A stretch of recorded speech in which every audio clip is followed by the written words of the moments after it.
Really, Lila, still playing the martyr? Or just waiting to cash in on sympathy? Derek's mocking tone cut through the bustle of the crowded cafe, turning heads at nearby tables. I took a slow, steadying breath, willing my hands not to tremble as I set down my coffee cup. After walking out 5 years ago, leaving me struggling alone with 2 teenagers, Derek waltzed back into my life as though no time had passed.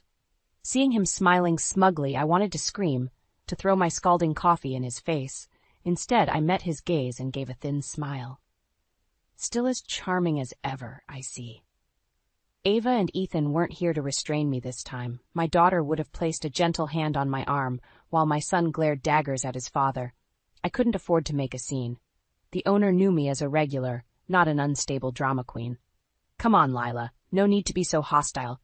Derek slid into the seat across from me, oblivious to my tension. I just wanted to see how you're getting on. It can't have been easy, raising 2 kids alone, but you always did love playing the victim. The audacity boiled my blood. I pictured my long nights working freelance design jobs, trying desperately to keep the power on as Derek traveled the world with his young girlfriend, but I wouldn't give him the satisfaction of seeing my struggle. Oh, finding work was tricky at first. I waved a hand breezily. But you know me, I managed all right. Managed, please. We both know you were left cash-strapped from the divorce. Derek raised an eyebrow. But I suppose the kids helped you scrape by. The barb stung. Derek knew firsthand the sacrifices Ava and Ethan had made, giving up their college funds so we wouldn't lose the house. He just didn't care. I ground my teeth, holding back a retort. Derek eyed me curiously. You're looking almost well-rested. Found someone to bankroll you these days? I let out a short, sharp laugh. If only he knew. Last week, I discovered my late mother-in-law had left half her estate to me in her will. She knew her son had abandoned his family. Her last act was ensuring I had the means to rebuild. Irony truly was delicious. Oh, just a few freelance jobs here and there, I shrugged, letting Derek interpret things however he wished. His eyes narrowed, clearly unhappy with my vague response. I felt a spark of satisfaction. After everything he'd put me through, keeping him guessing was the least I could do. Where was that slimy new girlfriend of his anyway? You can drop the act, Lila, Derek snapped. We both know you don't have 2 nickels to rub together. I raised an eyebrow. Careful with those assumptions. Things change. Derek stared at me, frustration etched on his face. I let the silence hang between us. Finally, he leaned back, an oily smile on his face. Well, I'm glad one of us managed to turn things around after, everything. He made a vague gesture with his hand, as if our split had been some impersonal corporate downsizing and not his conscious choice to walk out. Anyway, I should get going. Maybe we can all catch up sometime soon? Sure, Derek. I kept my tone neutral. We'll be in touch.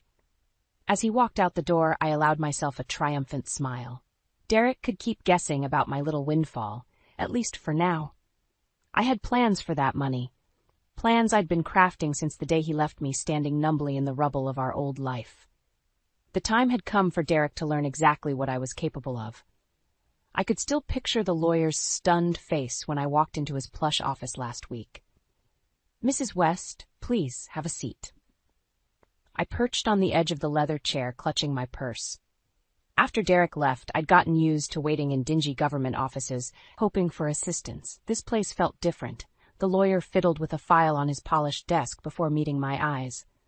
I apologize for the surprise visit, Mrs. West. I'm sure you're wondering why I asked you here today.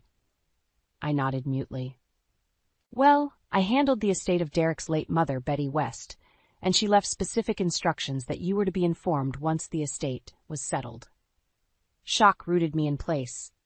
Derek's mother and I had always been close, despite her son's flaws. She'd even subtly supported me leaving Derek in the end.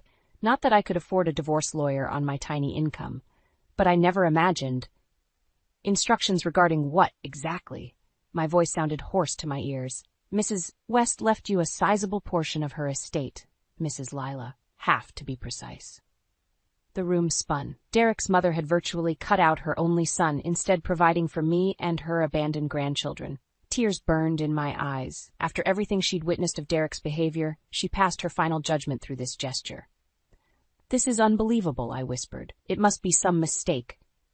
No mistake, the lawyer assured me. He slid a paper across the slick desk. As I scanned the legal document, disbelief gave way to a fiery satisfaction. With these funds, I could provide my children the stable home Derek had yanked away. More importantly, Betty had unknowingly armed me with the means to finally teach my selfish ex a lesson. I raised my eyes to the lawyer's expectant face. Please convey my deepest thanks to Mrs. West. I don't know how to repay this gesture. He nodded. Your resilience and strength of character is repayment enough, Mrs. West. Betty always said you held the family together. I managed a shaky smile, the beginnings of a plan already churning in my mind. Derek had no clue what was coming for him. Now, nearly a week later, I still grin thinking of Derek's pompous swagger. He has no idea the ammunition his own mother provided against him from beyond the grave. Pulling into the driveway, I spot Ava trailing slowly behind her brother towards the house. Weighed down by their overflowing backpacks, I hurry over to help lighten their load. Rough first week? The usual, mutters Ethan, averting his eyes. I don't press him for details. The move to a new school had already been hard enough without his father's sudden reappearance. Ava offers me a wan smile. I'm all right, Mom. Class is going fine so far. My brave, empathetic girl. I pull her into a quick hug before urging them towards the house. No need to delay sharing my news. Their stunned faces and exclamations of disbelief draw the first carefree laughter from me in ages. Soon, I vow silently, soon we'll give your father exactly what he deserves. Mom, is all this really necessary? Ethan's brows knit together as I lay out brochures on the dining table. Completely necessary, I confirm, lining them up neatly. You both deserve a chance to pursue your dreams. Now we can actually afford that chance. Ava traces her finger down glossy pamphlets showcasing art schools and design programs. A faraway look crosses her face, one I recognize from the early days with her father, before practicalities like cost came crushing in. We know you and Dad struggled to save anything for college, she says softly. You sure you want to spend this money on us? I gently grasp her hand. Ava, sweetie, you and your brother will always be my first priority. My only regret is not having enough to provide this sooner. Before they can argue, I stand briskly. Now, time for phase 2. I can feel their curious stares on my back as I boot up the old laptop. We'd made do with sluggish devices and spotty internet since the divorce, but the website I pull up now looks sharp and professional. Lila Gray Designs. Understated, refined. Subtly upscale. What's all this, Mom? Ethan leans over my shoulder. Just a little business I'm starting. I add breezily, freelance work takes me so far, but with an influx of capital. I let the implication hang with a knowing look. Ethan whistles under his breath. Damn, Graham's really set you up well. The distinct sound of a new notification grabs our attention. Ah, there we are. I turn the screen to show an appointment confirmation from a wealthy client in the next town over. Mrs. Vanderhorn here wants to fully redecorate her home, and Lila Gray Designs fits her aesthetic perfectly. Their delighted laughter draws my first genuine grin in ages. Let Derek get wind of my little venture, and the lies I carefully crafted to shield it. His ego won't tolerate being left out of the loop for long. Like clockwork, Derek shows up the following Saturday while the kids are out, casually mentioning spotting my stylish new business featured in an online advertisement. Oh, just a little side project. I wave him off breezily. Helps bring in some pocket money for extras. His poorly veiled curiosity brings a vindictive spark of satisfaction. I must say, Lila, I'm impressed. Turning things around so quickly, not exactly what I expected from you. The thinly veiled barb slides off as I offer an unaffected shrug. What can I say? I discovered some new motivation. Let him make of that what he will. Derek lingers awkwardly on the doorstep before clearing his throat. Well, I'll let you get back to it, but, let me know if you or the kids need anything. Trailing off, he heads back to his flashy car, envy evident in every step. I gently close the door, triumph surging in my chest. My solicitous ex would likely be turning up more frequently now, trying to ascertain exactly where my new income stems from. Little does he know the means of his downfall have already been set in motion. Soon, my well-crafted trap will snap shut around him, and Derek will finally understand exactly what I'm capable of when backed into a corner. The playing field between us is about to be leveled permanently. I knew it was only a matter of time before Derek showed up again. Still, hearing the unexpected knock at my front door makes my pulse spike with anger. I wipe damp hands on a dish towel before striding over. Derek's smiling face fills the doorway, his gaze already wandering past me to scope out any changes. Lila, good to see you again. His too bright tone sets my teeth on edge. Just thought I'd check in, see how you and the kids are settling into your new routine. I block his view with my body. Oh, we're all doing great, staying busy, you know. Yeah, I'll bet. Derek attempts to peer over my shoulder. This house looks more polished than I remember. Business must be booming these days. I fold my arms across my chest. Did you want something, Derek? His smile slips slightly at my cool tone. Good. The less at home he feels here, the better. Come on, Lila, no need to be rude. I know the divorce was hard, but we were married a long time. He adopts a reasonable tone. Don't you think it's in the kids' best interest if we get along? The audacity sends hot rage spiraling through me. This pompous jerk didn't give a damn about his children's well-being when he abandoned us. Now he wants to play caring father to worm his way back into our lives? Over my dead body. I inhale slowly. I'm sure the kids appreciate your concern, but we've adjusted well. Anything else? Derek shoves his hands in his pockets, glancing longingly past me. You, never mentioned where this extra income came from. New boyfriend I should know about? There it is. I suppress a sharp smile. You forfeited the right to details about my personal life years ago. My business is just that, mine. Frustration flashes across Derek's face at my evasion. Too bad, he'll have to work a lot harder if he wants back inside, and I intend to slam the door on him when he least expects it. Right, well, I'm happy things are going well for you all. The forced smile is back. Will I see you and the kids at my mother's memorial service next month? We should all catch up properly there. I nod briskly. Oh yes, we'll be catching up, and airing every miserable secret Derek hoped to keep buried. My mind is already churning with ideas when I firmly shut the door on his retreating back. The time has nearly come to pull the trigger on my plan. After years of anguish, Derek will finally face the karmic retribution he deserves. I scan the solemn faces gathered in the church reception hall after Betty West's memorial service, searching for my children. Groups of Derek's family and friends murmur in clusters, casting the occasional curious glance my way. I spot Ava and Ethan speaking quietly near a memorial wreath decorated with Betty's picture. As I approach, Ethan shoots a glare across the room. I follow his gaze to find Derek holding court with his brothers, accepting condolences with a somber expression. Rage simmers in my gut at his callous performance. Derek couldn't be bothered to visit his ailing mother more than once or twice a year. But now he milks the grieving son routine for all it's worth.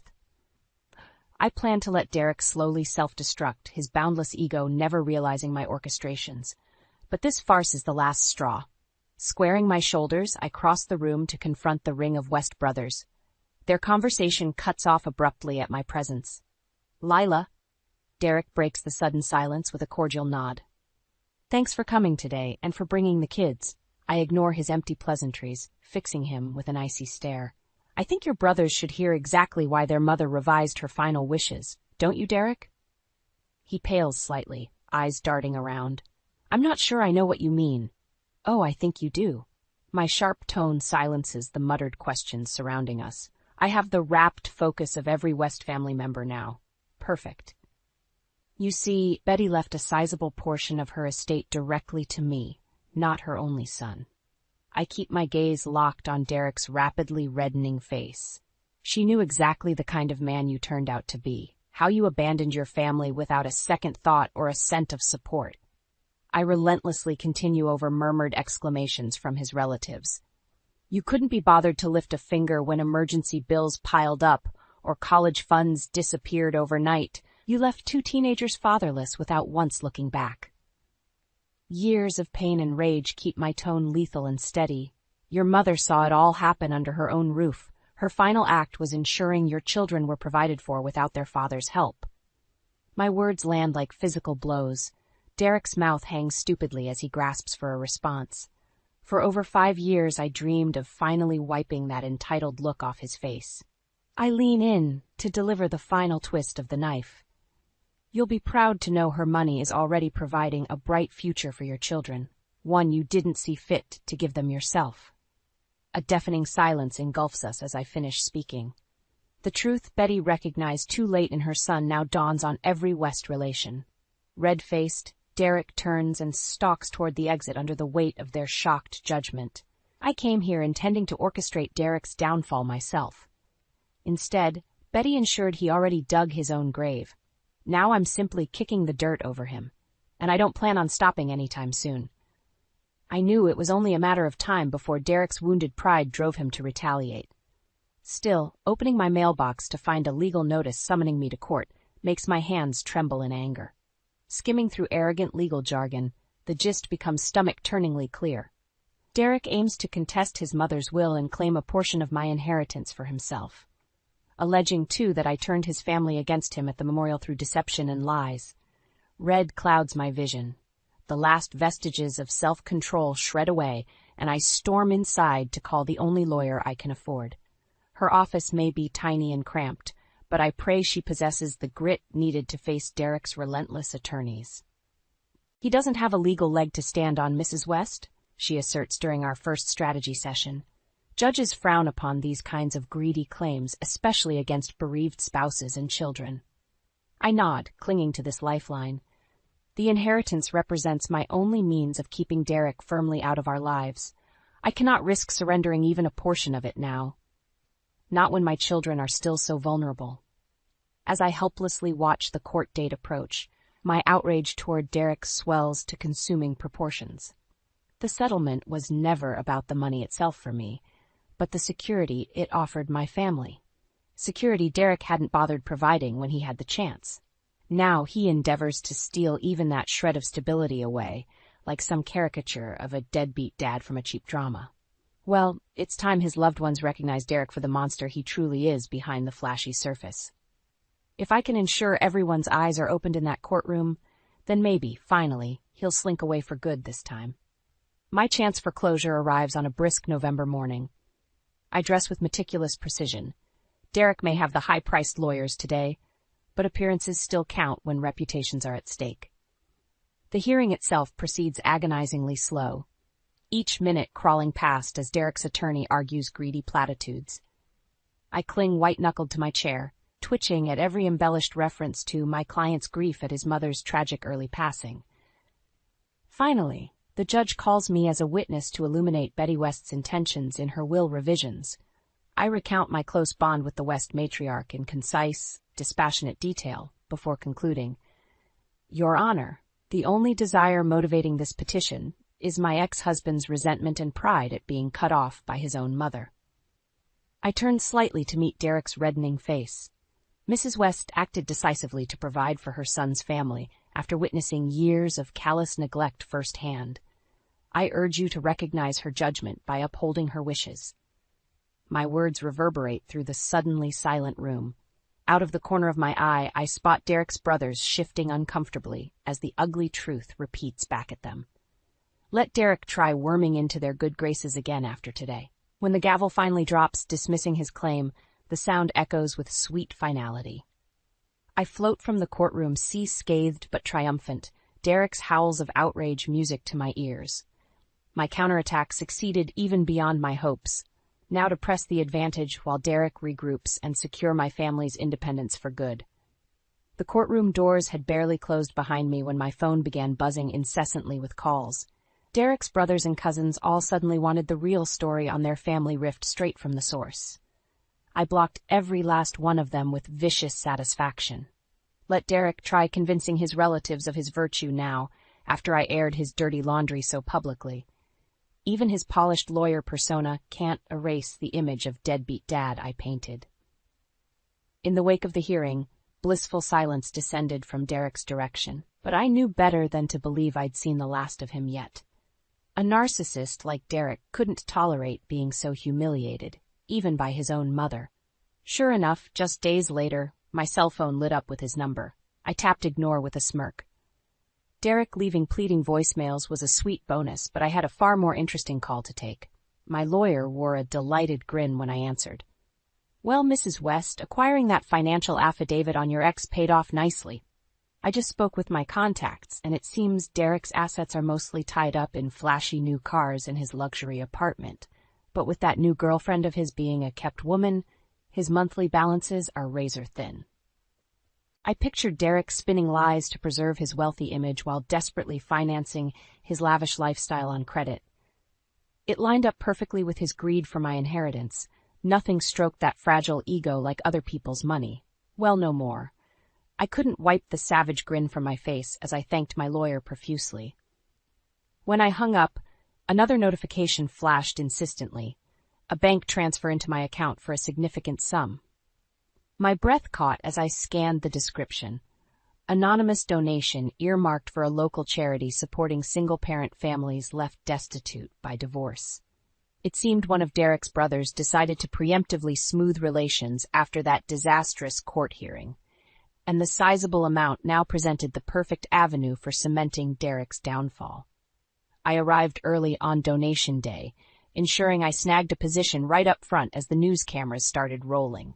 As the charity representatives stepped up to the microphone for brief remarks, I tuned out their speech, fixing my gaze on the text flying between local reporters in front of me. News really did travel fast in our small town. Right on cue, the director wrapped up her comments by accepting an anonymous $50,000 donation in honor of Derek West's inspiring philanthropy. I relished the comical double-take from the reporters as camera shutters started clicking wildly. Derek's name was about to grace every small-town newspaper and website, indelibly tied to abandoning needy families. I maintained a humble, emotional expression as congratulations poured in, emphasizing my selfless desire to support other struggling single parents. But internally, I was crowing at the comprehensive obliteration of Derek's social standing I just engineered. Let's see how that leggy new girlfriend of his handles becoming involved with such a notorious deadbeat dad. Or how many of Derek's old country club peers will still return his calls once this all circulates. Checkmate. No doubt Derek will keep fighting to save his precious image. But the beauty of social media information is it can never be entirely erased. Every past business connection will have this scandal lurking in the back of their minds now, thanks to me. Karmic retribution indeed, and I'm just getting started. In the weeks following the charity stunt, I waited with bated breath for Derek's reaction, anticipating rage. But as days slipped past with no expensive cars roaring up or shrill calls harassment, an unsettling question took root. Could Derek finally be giving up? The lack of retaliation was somehow anticlimactic after years envisioning this downfall. I knew I secured total social and family exile for Derek. His girlfriend likely dumped him after that mortifying deadbeat daddy designation went public. By all measures, I triumphed. So why this lingering restlessness in my gut? No doubt Derek was off unsuccessfully pleading his case to old money connections who now avoided his calls. Time to refocus on what truly matters, my children, finally thriving free of their father's toxicity. As I review acceptances rolling in daily from prestigious art and journalism programs, I allow myself a small satisfied smile. Betty would be so proud seeing these opportunities her sacrifice created for her grandkids, and I vow to cherish our newfound security and leave thoughts of Derek's future troubles behind me. Until late one Friday afternoon when an unexpected visitor showed up looking properly chastised. I opened the front door to find Derek shifting awkwardly on the step, unable to meet my gaze. Up close, the changes in him stood out. Rumpled clothes, slumped shoulders, hair peppered with more gray than I remembered, he looked like a disgraced CEO after a messy board ouster. I folded my arms, waiting. After a long pause, Derek cleared his throat, eyes on his shoes. I guess I deserve the cold welcome. You have every right to slam the door in my face. He finally raised his head, remorse creasing his face. What I did, the court case, the threats, all of it. I don't have any defense. Just wanted to tell you I'm sorry, Lila. Truly sorry. Now it was my turn to avoid eye contact as I processed the sincerity in Derek's broken tone. A year ago, I would have given anything to wring this apology from my smug ex-husband. Hearing it now just drudged up the whisper of doubt. Had I gone overboard orchestrating such utter destruction? I shook off that thought with effort. I appreciate you saying that, Derek, but words don't erase the years of pain. My voice remained gentle but firm. I've worked hard to build a stable life here. Derek closed his eyes as though steeling himself before responding quietly. You have every right to hate me. I won't bother you again once I sign the divorce papers. My head jerked up as he shoved a document through the door. There on the top line, Derek signed away his legal right to meager spousal support, should my design business someday take off. I stared searchingly at this version of Derek I never knew, a defeated, regretful man ready to let go of his spite and pride. I wordlessly stepped back, allowing Derek space to shuffle inside and close the door. Maybe there was a shred of hope for civility between us yet.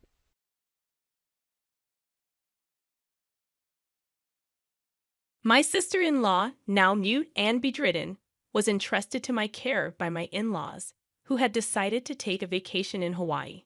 Just before departing, my husband Jack made it clear that taking care of her was my responsibility, emphasizing that I shouldn't slack off. As soon as Jack and his family left for their vacation, my sister-in-law, surprisingly, sat up and suggested that we get going too. My name is Lisa, and at 29, I had abandoned my teenage dream of becoming a pop star, realizing its fleeting nature. I ended up in my late 20s, dating Jack, whom I met through a friend, largely due to my mother's persistent desire to see her grandchild. Jack, despite having once aspired to enter the entertainment industry, now worked at a prestigious trading company in downtown Manhattan. After college, I had worked at a bank until I got married, at which point I quit my job. On a visit to Jack's parents' house, I learned about his younger sister Lucy, who, as a child, had contracted encephalitis from influenza, leaving her mute and bedridden due to brain damage. Lucy's mother had primarily cared for her, but surprisingly, Lucy and I got along well, communicating through sign language.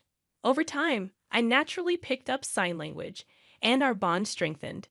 Despite this, my mother-in-law, who was quite different from Lucy, was consistently sarcastic and critical of me.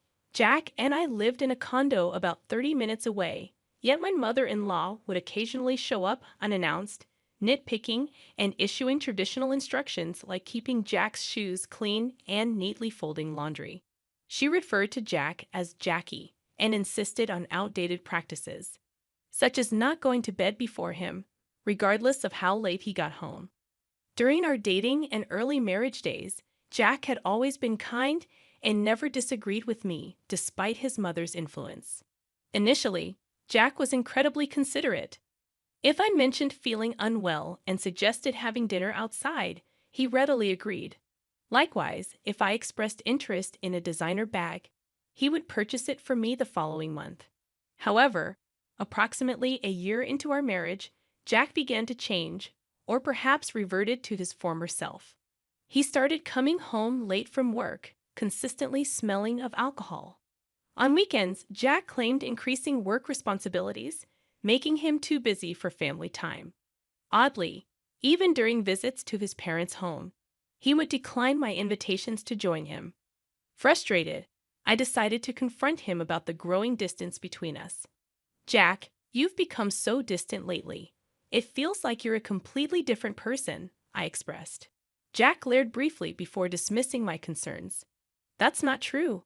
You're overthinking things, he replied. Unconvinced, I pointed out that he rarely spoke to me anymore. He told me to stop bringing it up and walked away, ending the conversation abruptly. One Sunday, Jack surprised me by announcing he was going home. This was a departure from his usual refusal to have me accompany him on such visits. Eagerly, I offered to join him, expressing a desire to see Lucy as well. Jack's reaction was mixed, and he remarked on our seemingly close friendship. Despite his subtle grimace, I drove us to Jack's family home in Nebraska. Along the way, we stopped at a bakery to buy pastries as a gift. Jack's mother, who typically frowned at my presence, lit up upon receiving the pastries. When we arrived, she greeted us with a frown, as if displeased to see me. Undeterred, I handed her the pastries, and her expression changed like a child receiving a cherished toy. Curious about Jack's father, I inquired about him, learning he was out at a meeting. Jack's mother asked if I needed something, to which I replied that I didn't, just having something on my mind. He replied, I hadn't heard anything about this from Jack. What's going on? Did you have something to tell your father? I asked. Jack retorted, It's none of your business. What do you mean? We're a married couple, aren't we? Can you just stop nagging? His mother chimed in, Exactly. If Jack doesn't want to tell you something, you shouldn't be prying. Recognizing the futility of arguing, I chose not to respond. Just then, Jack's sister appeared. Oh, Jack, you're here, she said. Jack seized the opportunity, saying, Sis, perfect timing. I have something to discuss. She inquired. What is it? Jack proposed. I can take a long vacation next month. I was thinking about a family trip to Hawaii. How about you, sis? She replied, I'll pass. I don't have a passport. I was taken aback. Jack, usually busy with work, was suggesting a trip to Hawaii. Concerned, I asked, Jack, is everything all right with your job? His mother seemed displeased with my involvement and said, You shouldn't meddle with decisions Jack has made. You're really nosy, aren't you? Jack's mother then revealed the real reason for the meeting. I was to take care of Lucy during their vacation. Though momentarily surprised, I realized staying with Lucy was more appealing than going to Hawaii with my mother-in-law. I agreed to take care of Lucy, but I questioned why they had to bring me all the way there for such a discussion. Jack explained he expected resistance and wanted his mother to convince me forcefully if needed. Dumbfounded, I left the room to go to Lucy's room. Lucy was delighted to see me and asked how I'd been. When I explained Jack asked me to come along to their parents' house, Lucy remarked on Jack's change in behavior. Lucy suggested I stay over, and we had a great time chatting. An hour later, Jack came to get me, and we headed home. Lucy gave me a slight wink, hinting at a shocking truth and an even more shocking plan. A month later, on the day of the Hawaii trip, Jack and I went to his parents' house. Despite not going to Hawaii, I brought luggage to stay with Lucy for a week. As departure neared, the family insisted that taking care of Lucy was my job, and my mother-in-law added, Please get along well with Lucy. It's better for you to stay here, isn't it? If anything happens to Lucy, it's all your fault. Unfazed, I returned to Lucy's room. At that moment, Lucy sprang up energetically and called out, Come on, let's get going. This echoed a recent conversation where Lucy revealed she could walk and converse, a secret she had kept since last year. I suppose, why have you been hiding this from the rest of the family? Lucy began sharing an unexpected tale, saying, Actually, my father and mother are both remarried. I'm my dad's child from his previous marriage, and my sister and brother are from my mom's side. Surprised by this revelation and considering the usual coldness from my mother-in-law towards Lucy, I couldn't help but think, I thought so. Is that so? Lucy confirmed, Yeah, my mom despises me. And I didn't want to talk to her, so I pretended that I couldn't. Curious about her father's knowledge, I asked, And your father? Lucy explained, Dad knows everything. He's always on my side. Understanding the situation, I said, I see. That's why, regarding this trip to Hawaii, I'm thinking we should go too. Perplexed, I asked, what do you mean? Lucy explained, I mean I'm planning to go to Hawaii on the same day with you. We'll even stay at the same resort. Her proposal caught me completely off guard, and I responded, What? I'd be thrilled to go to Hawaii with you, Lucy. But do you even have a passport? Confidently, Lucy revealed, Of course. I secretly got my passport last month. And don't worry about the expenses. My dad is covering our plane tickets and the resort, including yours. Excited about the unexpected turn of events, I said, I see. I'm really looking forward to this.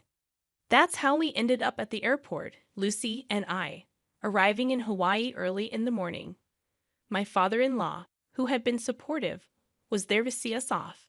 Expressing gratitude, I said, Thank you, father-in-law. I feel guilty for all the plane tickets and resort fees you've covered. He reassured me, saying, Don't worry about it.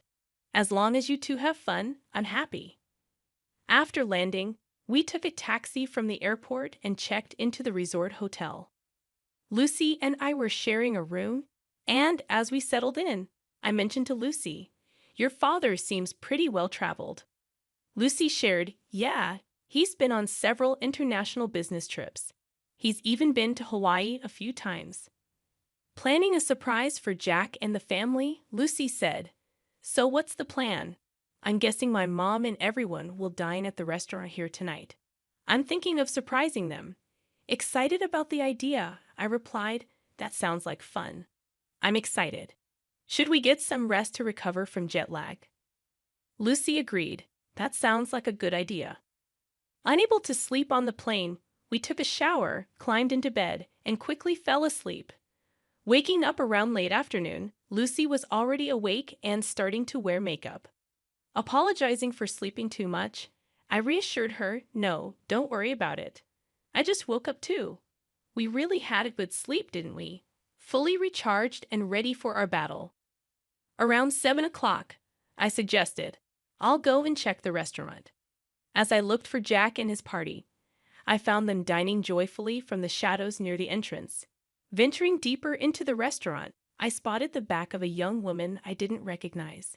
This puzzled me, as there hadn't been such a woman when they left Jack's parents' house. Straining my ears, I could intermittently hear Jack and my mother-in-law's voices. "I'm glad it's not that woman today." "Yeah, I really drew the short straw. She's tainted my family record. If only we had an elegant daughter like her from the start. I want to divorce her and start fresh soon. Try to find a reason for the divorce and extract hefty alimony from that woman. Even without a cause for the divorce, it's fine. I can fabricate as many as I want. She's so bad that I want to throw her in the trash. I want to see my grandchild from you and her." My mother-in-law was giving the woman a smile she had never shown me before. I was driven by the urge to step forward and see the woman's fate, but I held it in. I returned to my room and told Lucy that it took a while. "I'm sorry. I saw something shocking. Jack brought a woman that I've never seen before." "What?" I was about to scream. Jack and my mother-in-law were continuously bad-mouthing me, and Jack even said he would find a reason for divorce. That's terrible. Jack called me a bad catch, but seeing him with another woman, I felt relieved. Now I can divorce him outright. That's a good thing. Shall we make our entrance then? Lucy and I headed towards the restaurant hall. When we entered the restaurant, we requested to sit near Jack's table and were able to get a seat quite close to them. They didn't notice our arrival as we were sitting quite close. We could hear their conversation, which was still filled with derogatory comments about me. I was amazed and ended up giving a bitter smile at how they could badmouth me indefinitely. Seeing my face, Lucy gave a nod with a smile, a cue for us to begin our counterattack.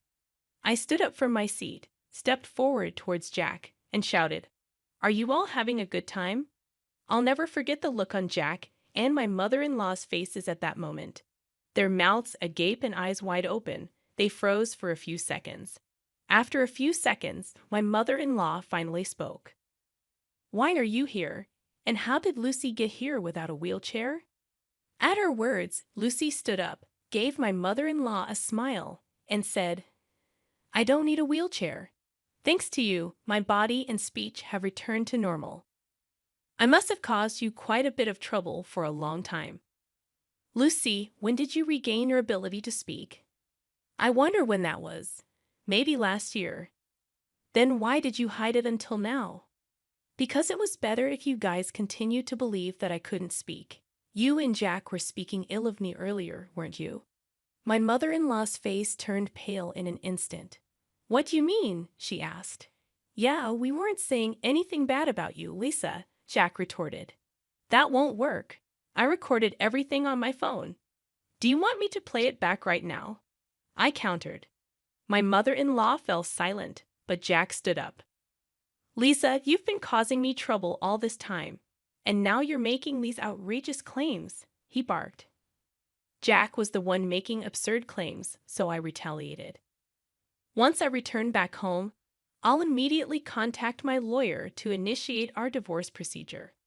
You can't deny the fact that you're on a vacation abroad with another woman. Plus, you described being with me as drawing a blank lottery ticket. So, I expect you to demonstrate sincerity by paying a hefty compensation for that comment, I declared. At my words, my mother-in-law seemed to acknowledge her defeat, and her attitude abruptly changed. Lisa, dear, I really like you. Please try to get along with Jack. This woman is not involved with Jack, she pleaded. I'm sorry, but I can't do that. Since I am a blank lottery ticket, I cannot live with Jack. Please enjoy your time with this woman. Oh, and I might also seek compensation from her. Isn't that exciting? I smirked. The woman in question turned pale and began to tremble upon hearing my words. Unfazed by the public gaze, Jack fell to his knees and pleaded, Lisa, I beg you, don't make this a big deal. My company has strict rules about this, he implored. What's that? You don't sound sorry at all, I replied. Jack appeared taken aback, then tried again. Lisa, I beg you, forgive me. If my company finds out, I'll lose my job, he confessed. Though your place sounds better now, I will never forgive you. You are married, and yet here you are on an overseas trip with another woman, I said firmly. Upon hearing my words, my mother-in-law also fell to her knees next to Jack, pleading, Please forgive my son, tears streaming down her face. By this time, all the other customers were watching us, and the restaurant manager started walking towards our table. Seeing this, I got up and said, Well, Lucy and I will head back to our room. You all enjoy your Hawaiian vacation. I guess things will get a bit difficult when you get back home. Hearing this, Jack cried out at the top of his lungs, Please forgive me. I can't afford to pay any compensation. At his loud outburst, the restaurant manager frowned, instructed something to a nearby staff member, and then briskly told Jack something. It was a polite way of telling him that he was disturbing the other guests and needed to leave. However, Jack was taken aback, not understanding the manager's words. Soon, 2 buffed-up security guards arrived and hauled Jack away. Jack was sobbing and struggling, but he was no match for the 2 bulky men.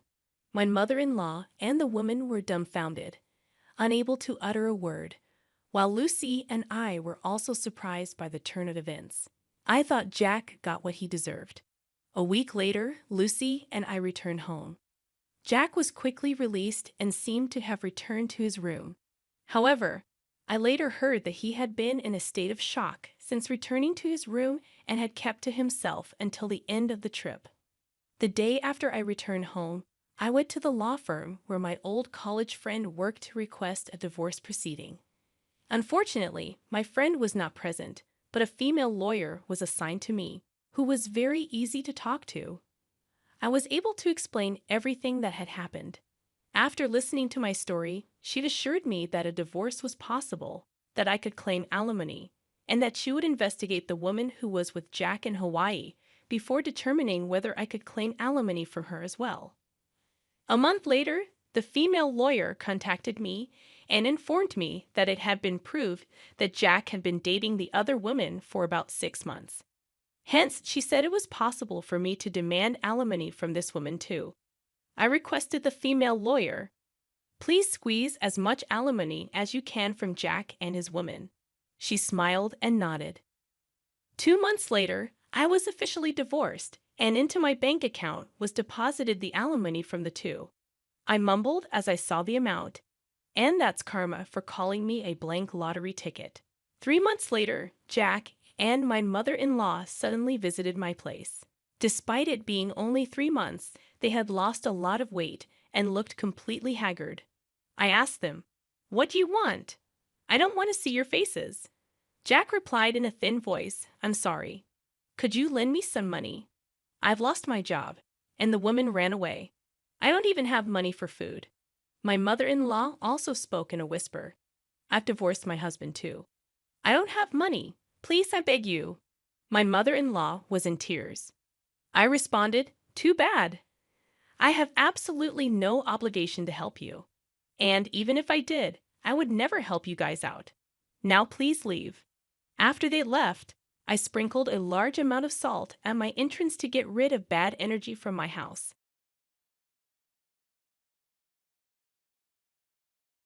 Hey everyone, it's June. My husband Gabrielle and I are collaborating on this story, but before we dive in, I need to share a rather unpleasant experience. My first encounter with Gabrielle's parents, Louise and Lena. Let me fill you in on what they had to say. Brace yourselves. I can't believe you date someone like Gabrielle, a real underachiever. This woman has no redeeming qualities. She merely works a desk job in a small office. How on earth will she provide us with a good life? Mom, I love June, and she's the only one for me. I don't care about her income or job. I never cared about those things. Well, we care, Gabrielle. We've made that clear from the start. If you paid any attention, you'd know. Listen, Gabrielle, if this girl doesn't bring more to the table, she can't be our daughter-in-law. We won't approve. Find someone else. No, Mom, June is the one for me. I'm going to marry her. I had the entire proposal planned, and now you've ruined everything. I was stunned as this conversation unfolded. Yes, I was surprised about Gabrielle planning to propose. We had been dating for 3 years, and while I hoped for a proposal, I didn't expect it to happen so soon. However, what left me truly shocked was Louise and Lena's alarming behavior toward our relationship. Gabrielle had warned me about them, saying, June, I've met your dad. He's great. But let me be clear, my parents are not good people. I was naive, not comprehending how cruel and selfish parents could be. While Gabrielle financially supported his parents, he distanced himself from them, revealing that they were motivated by greed, always pushing him to marry rich. The day I met his parents, I realized how true his words were. Despite their protests, Gabrielle proposed, and we got married. Although Louise and Lena threatened to boycott the wedding, they eventually attended, thanks to Gabrielle's desperate pleas. He didn't have much family on his side and wanted them there, even though they made it clear they didn't approve. I later discovered that Gabrielle had convinced them to attend by portraying my family as financially stable. While they reluctantly came, their motives were evident. They made it a point to remind me, just so you know, June, we still don't approve of this marriage. Gabrielle is a successful man, and we expected more from him. He really disappointed us by not marrying rich. We wouldn't have come if we thought you had nothing. Thank God your father at least has something to his name. I hope you don't forget us and our gracious presence today when you finally get the house inheritance. Guys, I'm getting married today. My father is healthy and fine, and there's absolutely no reason for you two to even mention an inheritance today. I stormed off, distancing myself from them after hearing their audacious remark. My father was my only living family, and hearing such comments on my wedding day made me sick. I couldn't believe the audacity of Louis and Lena to demand a share of my money. I chose not to inform Gabrielle about this incident, not wanting to spoil his day, and knowing how difficult it was for him to cut ties with his parents. Unfortunately, things took a downward turn from there. Despite Gabrielle and I being happy together, his parents were always meddling in our finances. Louis and Lena persistently pestered us about the exact worth of my father's assets. We never gave them a satisfactory answer, yet their embarrassing and entitled behavior continued. For years, I endured their greedy ways, putting up with their constant demands for more money. They fabricated excuses and guilt-tripped us when we tried to refuse. Their comments about my inheritance never ceased, but I chose to ignore them. The situation hit rock bottom when my father was diagnosed with aggressive cancer, and his time was limited. Living far away, we flew to visit him a couple of times. Louis and Lena were displeased, saying we shouldn't waste money on frequent visits since my father was in hospice and wouldn't live long anyway. I vehemently disagreed, asserting that visiting my dying father was not a waste of money. What we did with our finances was our choice, and Louis and Lena had no right to dictate. Their lack of support and covert requests not to visit my father infuriated me. Thankfully, Gabrielle stood up for me and shut down their insensitive conversation. From that day onwards, I was determined to teach them a lesson once I was in a better place. I vowed to show them their place. My father passed away around 3 months after his diagnosis, and I was devastated. I really didn't want to lose him that fast. Witnessing his declining health, I knew it was time. Despite the difficulty, Gabriel was my rock throughout the entire time. He held my hand while I flew to my father's town to arrange his funeral. Louis and Lena were only blowing up my phone, demanding to know about my inheritance and how much I planned to spend on the funeral. I was disgusted with those messages, and so was Gabriel. However, we didn't do anything at the time, both agreeing that they would be served their just desserts after we returned home from the funeral. As predicted, Louis and Lena showed up as soon as Gabriel and I returned home. After entering the house, they started to hound us with questions. So the funeral is finally over. God, I've been dying to know what you got in the inheritance. Your father must have left you the house. What are you even talking about, Lena? How does my inheritance concern you in any way? I just came back from my father's funeral, and this is what you ask. Oh, please, June, don't be such a spoiled sport. Ever since Gabriel married you, we've been wondering why he did it. I mean, you don't have a great job, and neither are you beautiful. What did he ever see in you? Me and Louis guessed that it must be because of money. Mom, what is wrong with you? How can you even insult me and my wife like that? We married each other for love. I have told you this countless times. At least have the decency not to bring it up today. Gabriel, there's no reason to be so dramatic. We're simply asking her a question. Your wife can just answer us and satisfy our curiosity. We don't mind if you marry June for money. In fact, we would be happy to know that you've bagged the great prize. You are truly horrible parents to accuse your own son of being a gold digger. You two are insane. I wonder how a great man like Gabriel was born to such disgusting people. Enough with the small talk, June. Tell us what you got in your inheritance. This is the day I was waiting for. Your father must have left you something. Gabriel told me that he lived in a big house. You could just tell now and buy us a house instead. We will make great use of the money. Besides, we are your parents now. Hearing this made my blood boil, and I seethed with rage while Gabriel looked at his parents in disbelief. Even he couldn't comprehend the fact that his parents could be so greedy and selfish. My father wasn't even dead for a month, and they were already planning to spend my inheritance on themselves. Hell, they even started to call themselves my new parents. At that point, I knew I had to do something. For years, I had put up with them for Gabriel's sake. But today was the day for a change. I wanted to show Gabriel just how bad his parents were, I said. Actually, my dad didn't have the house in his name when he died. I'm sorry to tell you that he did own that house for a long time, but he had to let it go for reasons. What? So you're telling us that your father didn't even own his house anymore? No, like I said, he owned it a long time ago. He had to let go of the house very recently, so no, I did not get the house or any inheritance, as they say. Oh my God, so your father was a poor man after all. I knew you were too cheap to be wealthy. Your father couldn't even keep his house till the end. That poor man died with no house under his name. Leave our son, as you're good for nothing. Mom, our marriage isn't over just because she didn't get an inheritance. You can't just ask her to leave me because of a stupid reason like that. Don't speak over us, Gabriel. We won't allow you to continue this marriage anymore. You have disappointed us by marrying into a poor family. You didn't once think about how you could keep your parents happy. I'm ashamed to have a son like you. June, I'm sure you must have trapped my son into marrying you. People like you can use cheap tricks to lure men. Your final plan was to cut us off and enjoy my son's money alone. Well, guess what, June? I won't let that happen. Louis and Lena started to harass Gabriel to give me a divorce and leave. They told him that he should marry a rich girl so that my in-laws could live the life of luxury they always wanted. Gabriel was getting upset and started to break down. I knew that I had to take the opportunity to help him make a decision. Gabriel, are you going to let your parents do this to us? I have put up with their gold-digging ways for a long time now. I didn't open my mouth because you felt guilty cutting them off. Are you still going to continue to keep them in our life?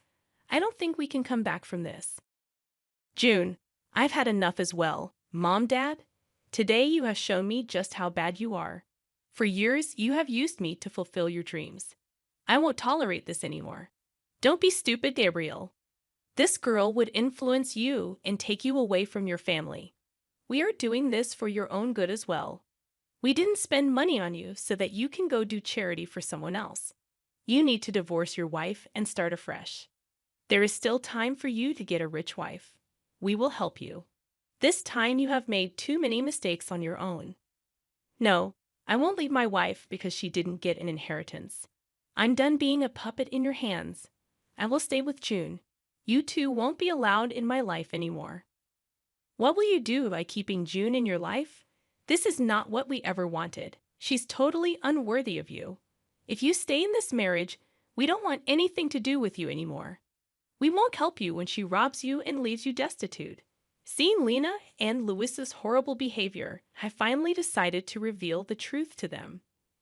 I knew that telling them about my true net worth would make them beg and plead at my feet. I wanted to go all out on them. I wanted Gabriel not to regret his decision in any way, so I said, "There will be no need for that, guys. I don't need to rob Gabriel and take his money. I have plenty of money on my own, and I will take care of Gabriel just fine without your help. Look who's talking. You don't have to lie to us to make yourself look better, June. We know the truth. Yes, the truth is that you are the daughter of a poor man, and you don't work a good enough job to make lots of money. In a few months, you will go after Gabriel's money once you are destitute." Well, actually, I am not a poor man's daughter. I have 50 million in my bank account. No, I didn't earn it from my job. Rather, I got it from my father. That is impossible. Your father didn't have anything in his name. You said that yourself. Don't try to fool us, June. We can see through your lies. It won't work for us. We will make sure you divorce our son and leave him to us. I smiled at them and then looked at Gabriel. He was still looking very upset, but gave me the signal to go ahead. He knew me inside out, and so he knew what was coming. I opened my bank account and showed them my bank balance.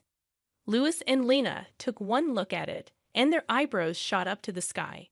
They looked at each other and said, "No, no, no, this is impossible. You must have fabricated these bank statements. You said you didn't get an inheritance.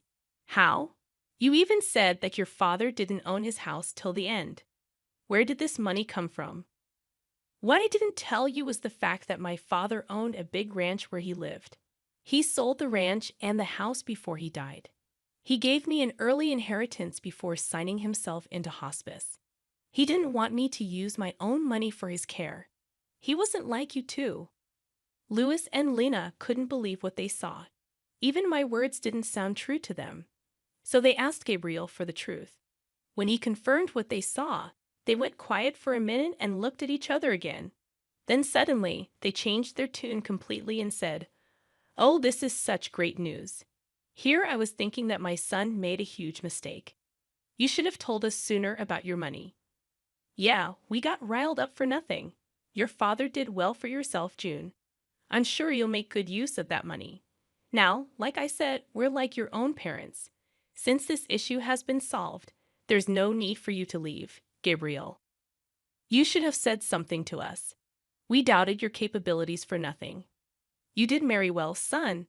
I'm so happy today." With the expression Gabriel was making, I knew that my work was done.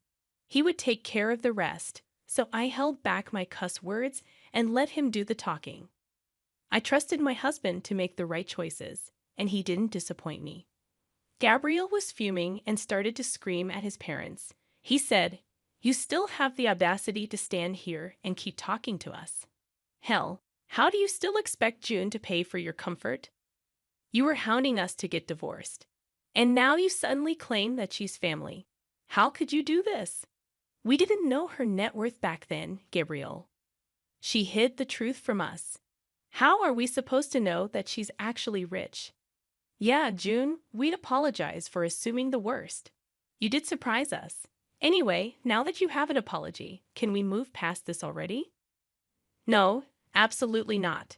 There is no way I'm forgiving you two for what you did today. I just got back from burying my father, and you two didn't even let me grieve in peace. I will never forget or forgive this. I think it has been enough already. Since you two think so lowly of me, there is no reason for me to keep you in my life. Today, I will protect myself and my wife from your toxic selves. Get out of my house and don't even think about coming back. From next month onwards, you are on your own. I won't be helping you out financially anymore. You don't deserve any kind of help after today. After Gabriel said that, Luis and Lina went absolutely ballistic on us. They also kept begging us and pleading with us not to cut them off. Neither Gabriel nor I paid any attention to their requests. In fact, Gabriel was so mad that he threatened to call the police if they did not leave our house. Soon after they heard the threats, both Luis and Lina left our property but continued to blow up our phones with calls and texts. We blocked their number before reminding them that we will press charges if they don't stop harassing us. For the next few days, Gabriel completely dealt with his family while I grieved my father properly. I was finally in a peaceful setting where I could reflect on my childhood memories and try to remember my father for the good times. He truly was an amazing man. As soon as he understood that I didn't want to move back south, he sold his property so that I didn't have to worry about it. He didn't even want me to spend money on his medical bills, so he used some of the sale money to pay for hospice. He was truly a great parent, and I still miss him a lot. On the other hand, Gabriel was also grieving the loss of his family, but for other reasons. Yes, he was finally freed from his toxic family, but some people were guilting him about abandoning them. Those people did stop hounding him when Gabriel told them the full story. Now, everyone who knows Luis and Lehman is disgusted with them. The duo still tried to contact us even after we blocked their numbers and changed our locks. We are contemplating taking out restraining orders if they don't stop soon. Meanwhile, I have recently found out that I am pregnant. I'm sad that my father couldn't be a part of my child's life, but me and Gabriel are really enjoying this surprise and preparing ourselves to have a little bundle of joy in our arms soon.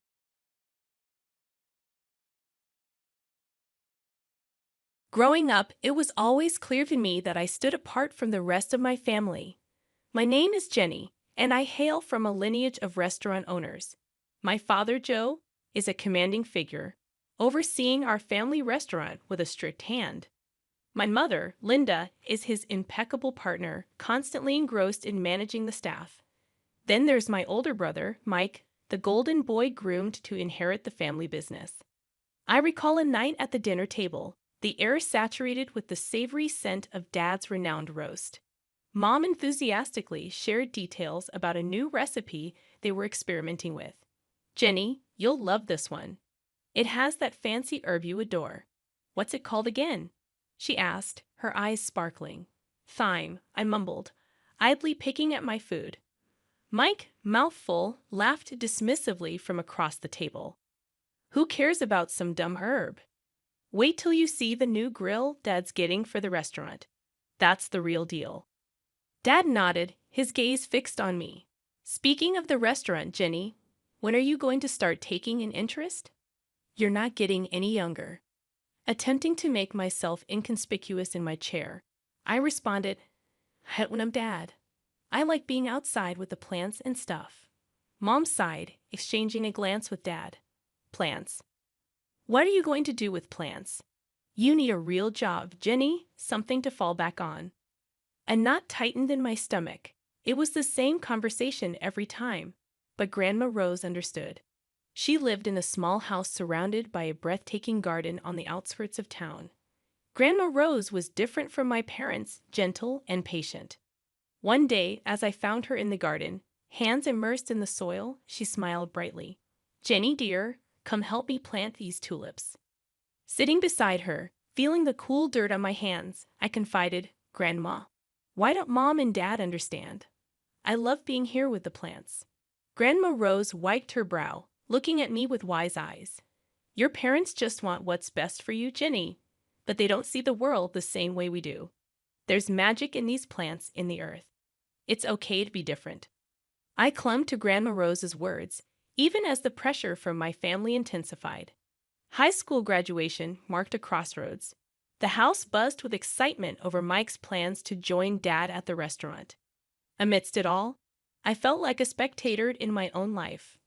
One evening, as we gathered in the living room, Dad spoke passionately about expanding the restaurant, eyes gleaming with ambition. Mom turned to me, her voice sharp. "And what about you, Jenny? Ready to step up, handle the front desk, learn the ropes?" Taking a deep breath, I mustered the courage to speak my truth. "Actually, I'm not going to work at the restaurant. I'm going to study landscape design." The room fell silent. Dad's face turned red, and he barked. "Landscape what now? That's no career for you. You're a part of this family, and the restaurant is our legacy." Mike sneered. "What are you going to do? Plant flowers for a living?" My cheeks burned, but I held my ground. "Yes, that's exactly what I'm going to do. I'm good at it, and I love it." Mom's expression wavered between confusion and concern. "Jenny, be sensible. You can't make a living off playing in the dirt." I rose to my feet, a surge of defiance coursing through me. "It's not just playing in the dirt, Mom. It's creating something beautiful, something real. I'm not asking for your approval, but I am telling you, this is my decision." Dad slammed his hand on the table, his voice booming. "If you choose this foolishness, you're on your own. Don't expect any help from us." And not tightened in my stomach, but my voice remained steady. "Fine, I'll do it on my own." Grandma Rose, who had been quietly knitting in the corner, finally spoke. Her voice was calm but carried weight. "Joe, let the girl follow her heart. She's got a gift, and it would be a sin to waste it." Her eyes fixed on Dad. Dad let out a frustrated grunt, turning away.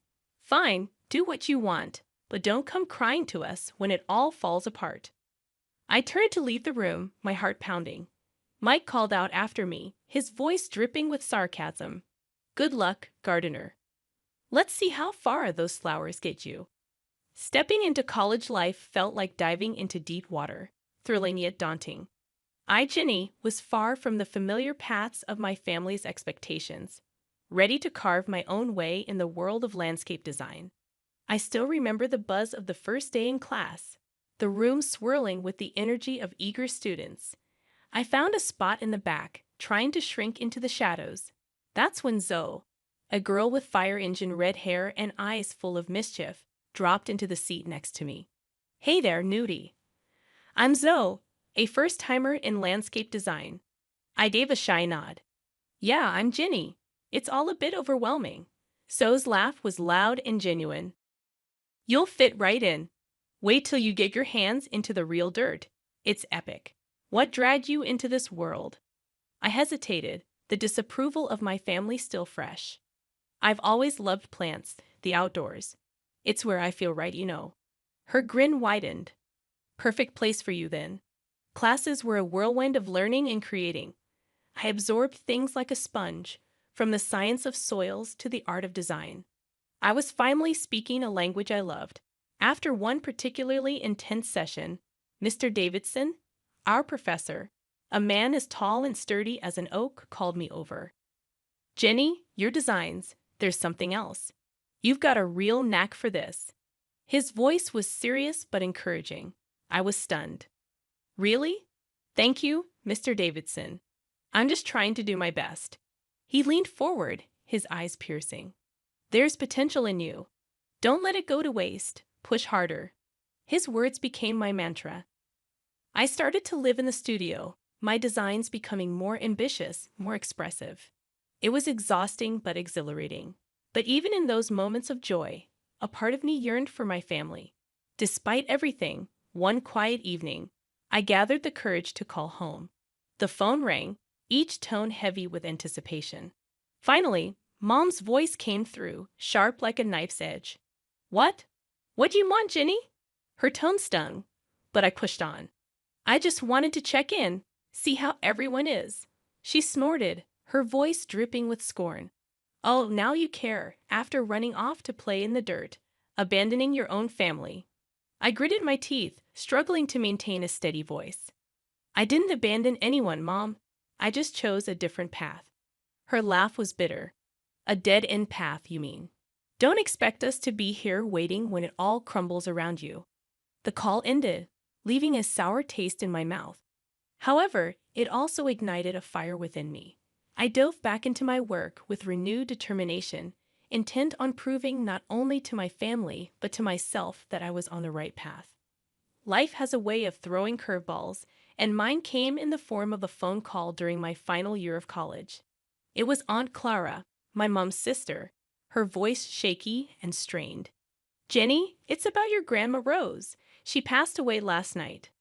Aunt Clara's voice cracked with emotion, and I felt the ground slip away beneath me.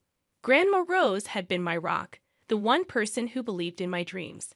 Losing her felt like losing a part of myself. The funeral was a somber affair, my family stiff and formal.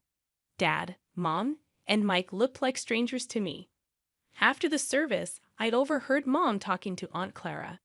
"I still can't believe she left that house to Jenny. What's she going to do with it? She can barely take care of herself." Mom's voice dripped with disapproval. I felt a surge of anger but bit my tongue, avoiding a confrontation. The will reading was a few days later.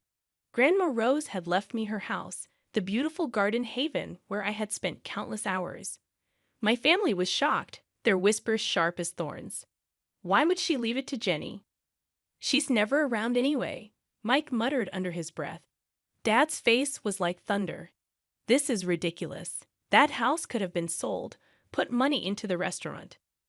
I stood up, my voice steady but firm. "Grandma knew I loved that house, that garden. It was where we spent so much time together. I'm going to keep it, just as she wanted." Mom's response was cold and harsh.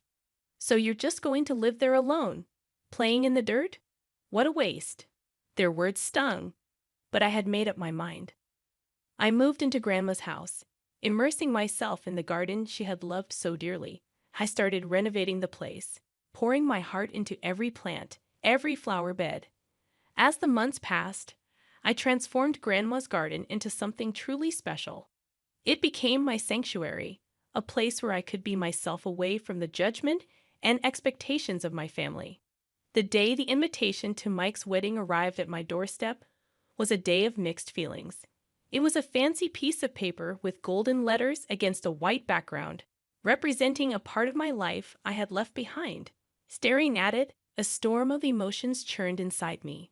I decided to go, but on my terms. I dressed in a way that felt true to me, elegant but simple, a far cry from the dirt-stained clothes they remembered. Entering the restaurant, the sights and sounds of my past life engulfed me. I spotted my family across the room, Mom, Dad, and Mike, all decked out, looking like a picture-perfect family. Bracing myself, I walked over. "Jenny, I didn't think you'd accept the invitation." Mom's voice was sharp, cutting through the noise. "I came to see Mike get married." "It's a family event, isn't it?" I replied, trying to keep my voice level. Mike glanced at me, his smirk familiar and unwelcome. "What's the matter? Ran out of bushes to trim? Decided to play dress-up for a change." I felt a familiar sting, but I brushed it off. "I'm just here to wish well, Mike." It was then that his bride, a tall woman with a haughty look, chimed in. "Oh, this is the infamous gardener sister. Did you manage to scrub the dirt from under your nails, dear, or is it your natural look?" Her words, sharp and mocking, hung in the air. I clenched my jaw, refusing to let her see how deep they cut. "I clean up just fine, thanks for asking." "Congratulations to you both." Dad's eyes were cold, his voice colder. "Your being here doesn't erase the past, Jenny. You chose your path." Their words were like thorns, but I had grown a thick skin. "I'm not here to rehash old arguments, just wanted to wish Mike a happy married life." I was quickly ushered to a small table in the corner, away from the family. Sitting there, I could feel the curious stares and hushed whispers. "That's the gardener," they whispered, "the black sheep of the family." But as I sat there, a sense of pride welled up in me. Yes, I was the gardener, the one who had dared to follow her own path. I was no longer the shy, unsure girl they remembered, but a woman who had found her strength, who had bloomed in spite of them. My discomfort only grew as the evening stretched on. Sipping my drink, I tried to make myself invisible. But that plan fell apart when I caught the eye of some guys I knew from childhood. Mike's friends, the same ones who used to join him in mocking me. "Look who's here," the family's little dirt digger, one of them, Jake, sneered as they approached, a smirk plastered on his face. I took a deep breath, steeling myself. "Actually, it's a landscape designer, but I wouldn't expect you to understand the difference." Their laughter was harsh, grating. "Oh, listen to her. Thinks she's all high and mighty now," Chris added with a scoff. I bit back a sharp retort, my hands clenching under the table. I worked hard for my success. My job is more than just playing in the dirt. Their amusement was cut short when an elderly man at the next table interjected. He had been listening, his expression growing increasingly disapproving. "I've seen this young lady's work, the new park downtown. That's hers. It's outstanding, shows what you know." The group was visibly taken aback, their smugness faltering. Muttering under their breath, they slunk away, their egos bruised. Emboldened, I decided to venture out from my safe corner, mingling through the crowd, dodging glances and whispers. That's when I overheard Mike speaking to a group of his friends. "She's always been the odd one, more into her plants than real work," Mike said, his voice laced with a mix of amusement and disdain. His friend laughed loudly.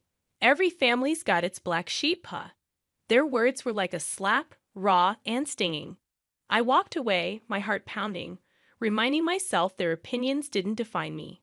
As I weaved through the crowd, I bumped into my cousin Lucy, a quiet presence in our loud family. "Hey, Jenny, I've seen some of your designs. They're really something," she said, her voice sincere. I managed a small smile. "Thanks, Lucy. It means a lot, especially today." Lucy looked at me, her eyes understanding. "I never agreed with how they treated you. You're doing amazing things. I'm glad you stuck to your path." Her words were a small comfort amidst the thorns of the evening. We chatted briefly, a momentary respite from the tension. As Lucy drifted away, I returned to my corner, feeling the weight of the evening. The loud music, clinking glasses, and bursts of laughter around me felt like they were happening in a different world. I sat there, sipping my drink, longing for the celebration to end. The wedding night was winding down, its fancy aura overshadowed by my own tangled feelings. Just when I thought the night couldn't get any more surreal, the mayor, a distant relative of Mike's bride, took the stage for his speech. "Ladies and gentlemen, it's a delight to be here," he began, his voice booming across the room. "But tonight, I want to highlight a special guest among us, a true star in the world of landscape design, Jenny." Hearing my name, I nearly choked on my drink. I stood up hesitantly, feeling like a deer caught in headlights. The mayor beamed at me. "Jenny here is the brilliant mind behind the transformation of our city park. She's a celebrated landscape designer who's won multiple awards for her incredible work. Let's give her the recognition she deserves." The room erupted into applause, a sound that felt foreign to me. I glanced at my family's table and saw their faces, a mix of shock and embarrassment. Mike's bride leaned towards him, her voice dripping with disbelief. "Is he talking about your sister, the gardener?" Mike mumbled something, looking like he wished the floor would swallow him up. The mayor's praise continued. "Jenny's work has revitalized our city. She's a true talent." Amidst the clapping, I felt a surge of confidence. The mayor's words were like a light, dispelling the shadows of doubt and scorn from my family. Seizing the moment, I decided to speak up. "Thank you, Mayor, for your kind words. It's an honor to contribute to our city's beauty." I paused, my gaze sweeping over the crowd, settling on my family. It's funny, isn't it? How life turns out. Mike, you and your bride are perfect for each other. Your shared talent for rudeness to others is quite remarkable. The room went silent, the air thick with tension. My parents, my brother, and his fiancée blushed deep red, their shame as visible as if I'd slapped them. Mom's voice cut through the silence, sharp as a knife. "Jenny, what are you saying?" This is your brother's wedding." I met her gaze unflinching. "Just speaking the truth, Mom, something our family seems to struggle with." Mike stood up, his face red with anger. "You can't come here and talk to us like that." I held my ground, my voice steady. "I've earned my right to speak, Mike. Maybe it's time you all listened." The confrontation ended with Mike sitting down defeated, and the room slowly buzzing back to life. The mayor gave me a nod of respect before moving on.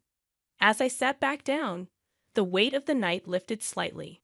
I had spoken my piece, stood up for myself in a way I never had before. I was no longer just the gardener or the outcast. I was Jenny, a recognized landscape designer, someone who had grown past her family's narrow expectations. After Mike's wedding, word got out about my success as a landscape designer. People were buzzing about the awards I'd won and the projects I'd aced. It felt like stepping into the sunlight after years in the shadows. And then my family came calling. One afternoon, while I was busy sketching out a new garden design, my phone rang. It was Mom. Her voice had a sweetness to it that felt out of place. "Jenny, darling, we've been hearing so much about your work. Your father and I are so proud of you." I raised an eyebrow. "Really? That's a change of tune." There was a pause on the line. "Well, we were thinking maybe you could come over. We'd love to see you, catch up on things." I could almost hear the gears turning in her head. Catch up or catch onto my bank account? I shot back, "Mom, that's not fair. We're family." The word family hit a nerve. Family like when you all but disown me for following my dreams. It seems like family matters when there's money in the picture. Before she could respond, I ended the call. I wasn't about to let them back into my life just because they smelled success. A few days later, there was a knock at my door. Mike was standing there, hands in his pockets, looking everywhere but at me. "Hey, Jenny, can we talk?" he mumbled. I crossed my arms. This should be good. "What do you want, Mike?" He shifted uncomfortably. "Look, I know we haven't been great, but you're doing well. I was wondering if you could, help me out a bit." I couldn't believe what I was hearing. Help you out after years of calling me the gardener and laughing at my ambitions? Mike's face reddened. "I didn't mean it like that. It's just that things are tough." I cut him off. "Save it, Mike. I'm not your ATM. You and the family made it clear how you felt about me. You can't just waltz back into my life when it's convenient." He opened his mouth to argue, but I stopped him. "No, Mike. You made your bed. Now lie in it." After he left, I sat in my garden surrounded by the beauty I had created. My phone rang a few more times over the next week, more attempts at reconciliation from my family, but I didn't answer. I was done with their fair weather affection. I had built a life for myself, one that didn't need their validation or their greed. I was thriving in my own right, and that was all that mattered. They had chosen their path, and I had chosen mine. As I looked around at the plants and flowers that were a testament to my hard work and passion, I realized I had everything I needed right here. I was happy, successful, and free from the toxic ties that had once bound me. This wasn't just the end of a chapter. It was the beginning of a whole new book, my book. And I was going to make sure it was a bestseller, written on my own terms, in my own style. The new growth in my life was just starting, and I was ready for whatever came next.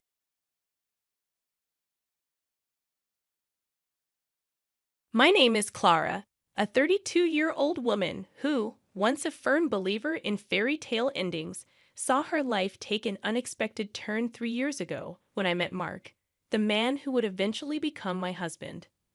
Our story unfolds as a journey of love, trust, and eventual betrayal against the backdrop of what seemed like a perfect marriage. It all began on an ordinary Tuesday morning when fate led me to the corner cafe, a John Grisham novel in hand, lost in the world of legal thrillers. That's when Mark entered, immediately noticeable with an air of confidence and a warmth in his smile that felt inviting. "Hey, is that Grisham's latest?" he asked, nodding towards my book, his friendly voice tinged with genuine curiosity. "Yeah, just started it. He's always a good read," I responded, pleasantly surprised by the ease of our conversation.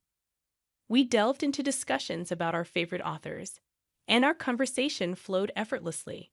In the weeks that followed, Mark and I grew closer. Our shared interests in music, particularly old jazz, and a mutual love for exploring hidden bookstores around the city cemented our bond.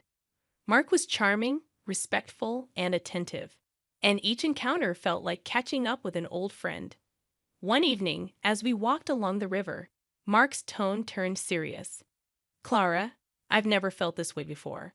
I think I'm falling for you," he confessed under the dim glow of the streetlights. His words sent a rush of warmth through me, and I admitted, "I feel the same, Mark. You're unlike anyone I've ever met." 6 months flew by, and our relationship only grew stronger. During a cozy dinner at my apartment, Mark proposed, and there was no hesitation in my yes.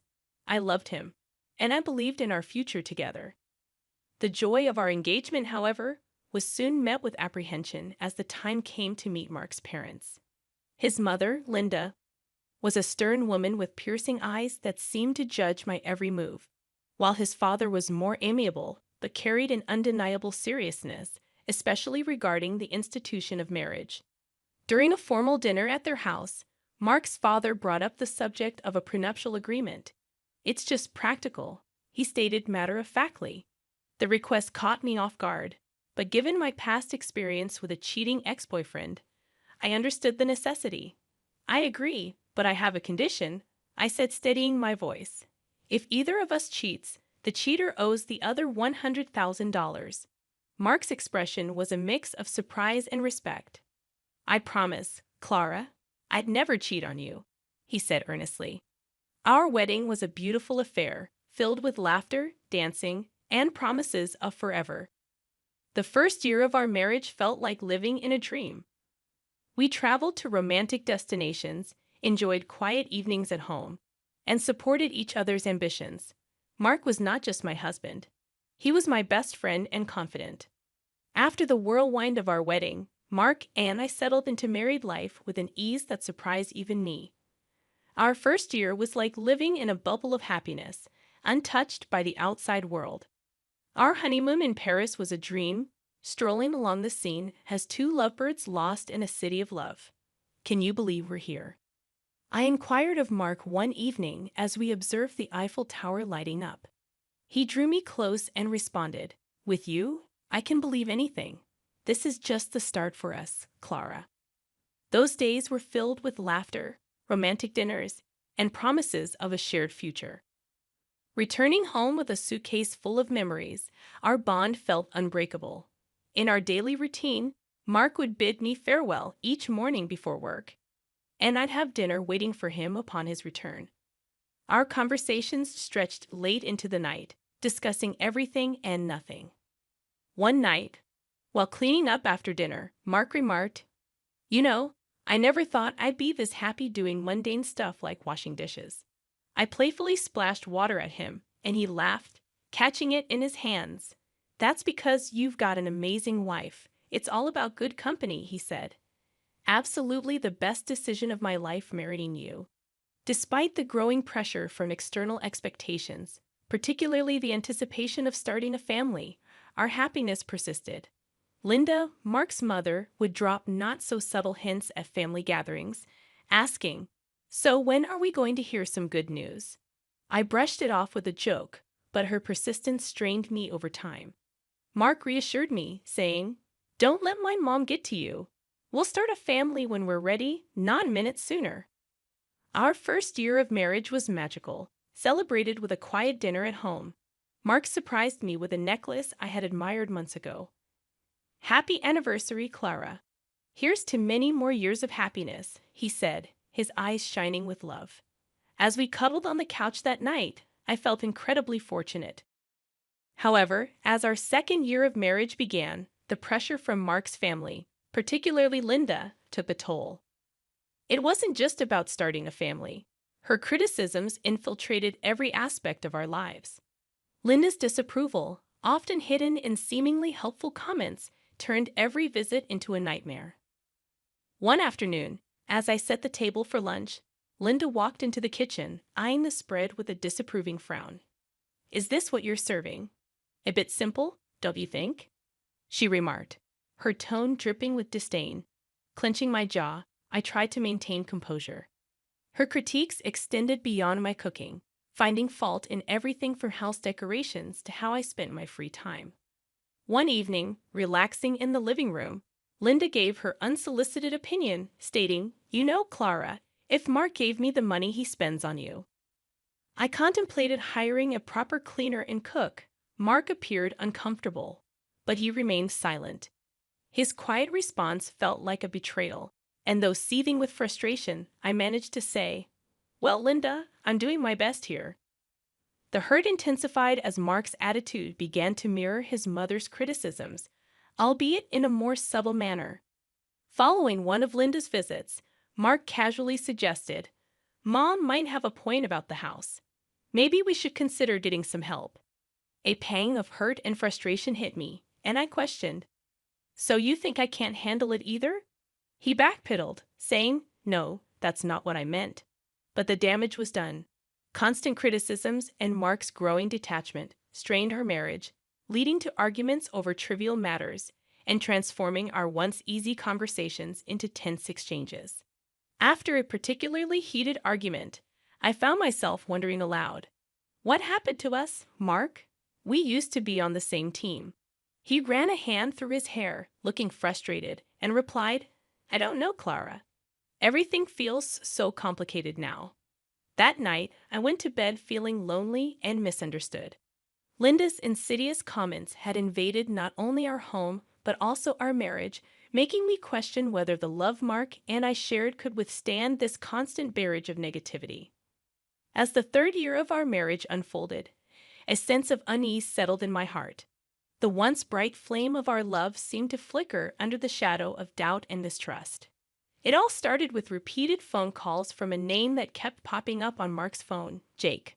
Mark's demeanor changed whenever that name flashed on the screen. One evening, as we watched TV, his phone rang again, and I couldn't help but notice the nervous glance he threw my way. "Who's Jake?" I asked, trying to sound casual, but my heart pounded. "Just a new guy at work, no one important," Mark replied, but his voice was too nonchalant, and his answer seemed rehearsed. Mark's behavior continued to shift. He started coming home late from work with flimsy and inconsistent excuses. His wardrobe underwent a transformation, shifting from casual to sharply tailored suits. One night, as he prepared to leave for another late night at work, I questioned, "Working late again?" noticing his dressed-up appearance. "Yeah, big project," he said without meeting my eyes. "Don't wait up." Frustration boiled over, and I confronted him one day, saying, "This isn't like you, Mark. What's really going on?" My voice trembled with a mixture of anger and fear. Mark sighed, displaying a mix of guilt and annoyance. "I told you, it's just work. Why can't you trust me?" I shot back, "Because you're hiding something. You're never here, and when you are, it's like you're a million miles away." Mark didn't respond. He just grabbed his coat and left, leaving me standing there feeling more alone than ever. That night, lying in our empty bed, I made a decision. I couldn't live in this limbo of doubt and suspicion. I needed to know the truth, whatever it was. The next morning, I called a private detective. It felt like a betrayal, but the constant worry and uncertainty were eating me alive. I needed answers and was determined to get them, no matter what they revealed about the man I thought I knew.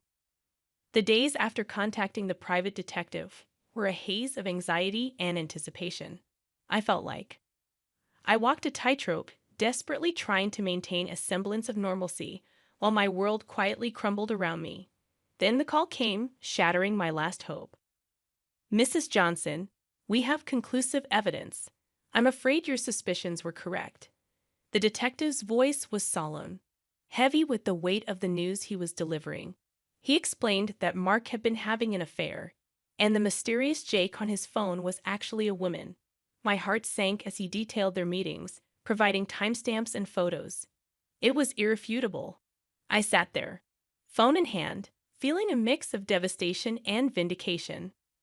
My worst fears weren't just fears anymore. They were cold, hard facts. Despite the pain, I decided not to confront Mark immediately. I needed more than just the evidence of his infidelity. I needed to understand the full extent of his deceit. One evening, as I passed by his home office, I overheard a conversation that chilled me to the bone. Mark was talking to his mother, Linda. "Mom, I'm planning to end it with Clara after your birthday." Mark's voice was cold, devoid of any affection he once had for me. "Oh, that's wise, dear. Make sure she gets me a nice 65th birthday present before you drop the bomb," Linda replied, her voice laced with a callousness that took my breath away. I leaned against the wall, feeling nauseous. Not only was my husband unfaithful, but he and his mother were plotting against me, waiting to use me for one last expensive gift before discarding me. Fueled by a mixture of anger and resolve, I decided to play along. I continued as if nothing was wrong while secretly gathering more evidence of Mark's infidelity. The detective provided me with everything: photos, videos, and even audio recordings. I was building my case, preparing for the moment I would strike back. As I lay in bed each night next to the man who had betrayed me, a plan began to form in my mind. I would wait until after Linda's birthday. I would give them the illusion of victory. Let them think they had outsmarted me. But when they least expected it, I would reveal everything and turn the tables. As Linda's 65th birthday approached, I put on a mask of ignorance, acting as though everything was normal. Inside, I was a cauldron of emotions: anger, betrayal, and a fierce determination to see my plan through. A few days before the birthday, Linda casually mentioned her upcoming celebration during a family dinner. "So, Clara, I'm expecting a grand 65th birthday. You must have planned something special for me," she said with a sly smile, clearly anticipating a lavish gift. Keeping my emotions in check, I replied with faint enthusiasm, "Of course, Linda. I've arranged a dinner at the city's most luxurious restaurant. It'll be a night to remember." Her eyes lit up with glee, not realizing the trap I was setting. "How wonderful! I can't wait. Just a small family gathering, right?" she asked. "Yes, very intimate and exclusive. Just for close family," I confirmed, my words laced with hidden irony. Later that night, Mark approached me, a hint of suspicion in his voice. "That's quite a generous plan for Mom's birthday. Are you sure about this?" I looked at him, maintaining my composure. "Absolutely. It's a significant birthday, and I want to do something special for her." Mark seemed appeased, but I could tell he was puzzled by my willingness to indulge his mother. As the day of the dinner drew near, I managed the final arrangements meticulously, confirming the booking under Linda's name, double-checking the guest list, and ensuring everything was in place for the grand evening. Playing the role of the dutiful wife and daughter-in-law, I concealed my true intentions beneath a facade, ready to expose the betrayal and deceit that had corroded our marriage. The night before the dinner, as I lay in bed, a twisted sense of satisfaction enveloped me. I was mere hours away from turning the tables on Mark and Linda. They believed they were using me for one last benefit before discarding me, unaware that I held the reins of the game.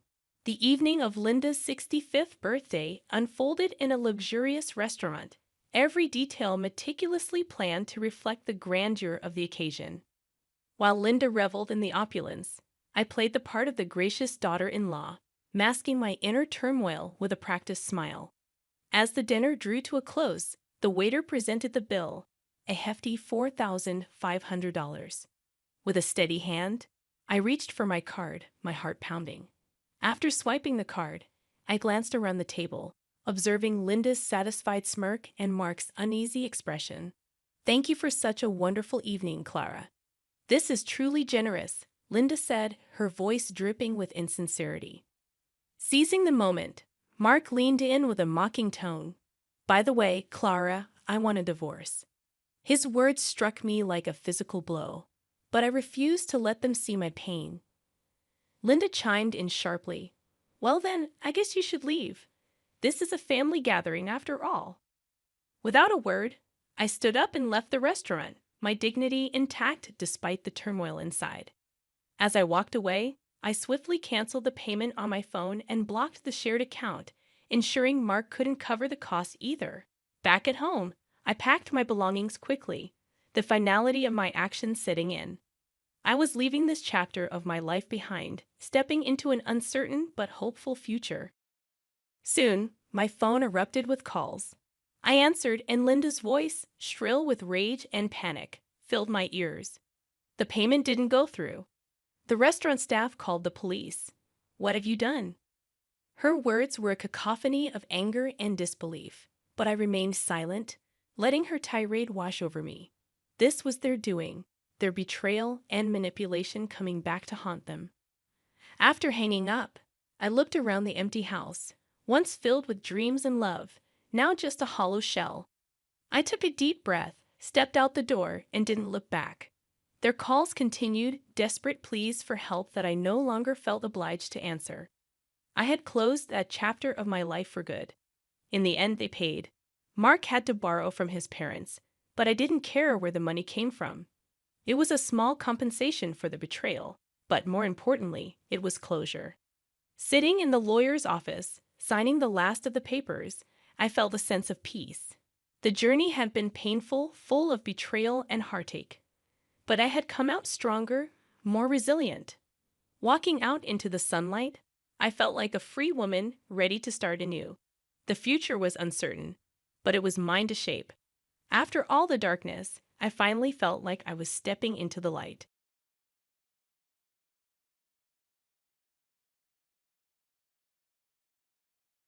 Since your tummy is empty after giving birth, you should be able to do the housework, right? When I returned home after giving birth to triplets, I found out our home had turned into a hole. My husband believed that I had been neglecting house chores using pregnancy as an excuse. He said now that I had given birth, I had no reason to slack off.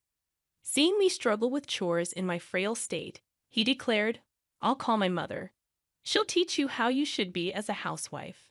My mother-in-law is notoriously strict, and to be honest, I've always found her difficult to deal with. Soon after his phone call, she came around with a furious look on her face. But what happened was something I could have never imagined. I lost my parents when I was young, and I was raised by my grandmother, but she passed away before I graduated from high school. With the help of kind neighbors, I managed to graduate high school. I found a job right after graduation and left my hometown. I had no choice but to sell my grandmother's house, so I no longer have a home to go back to.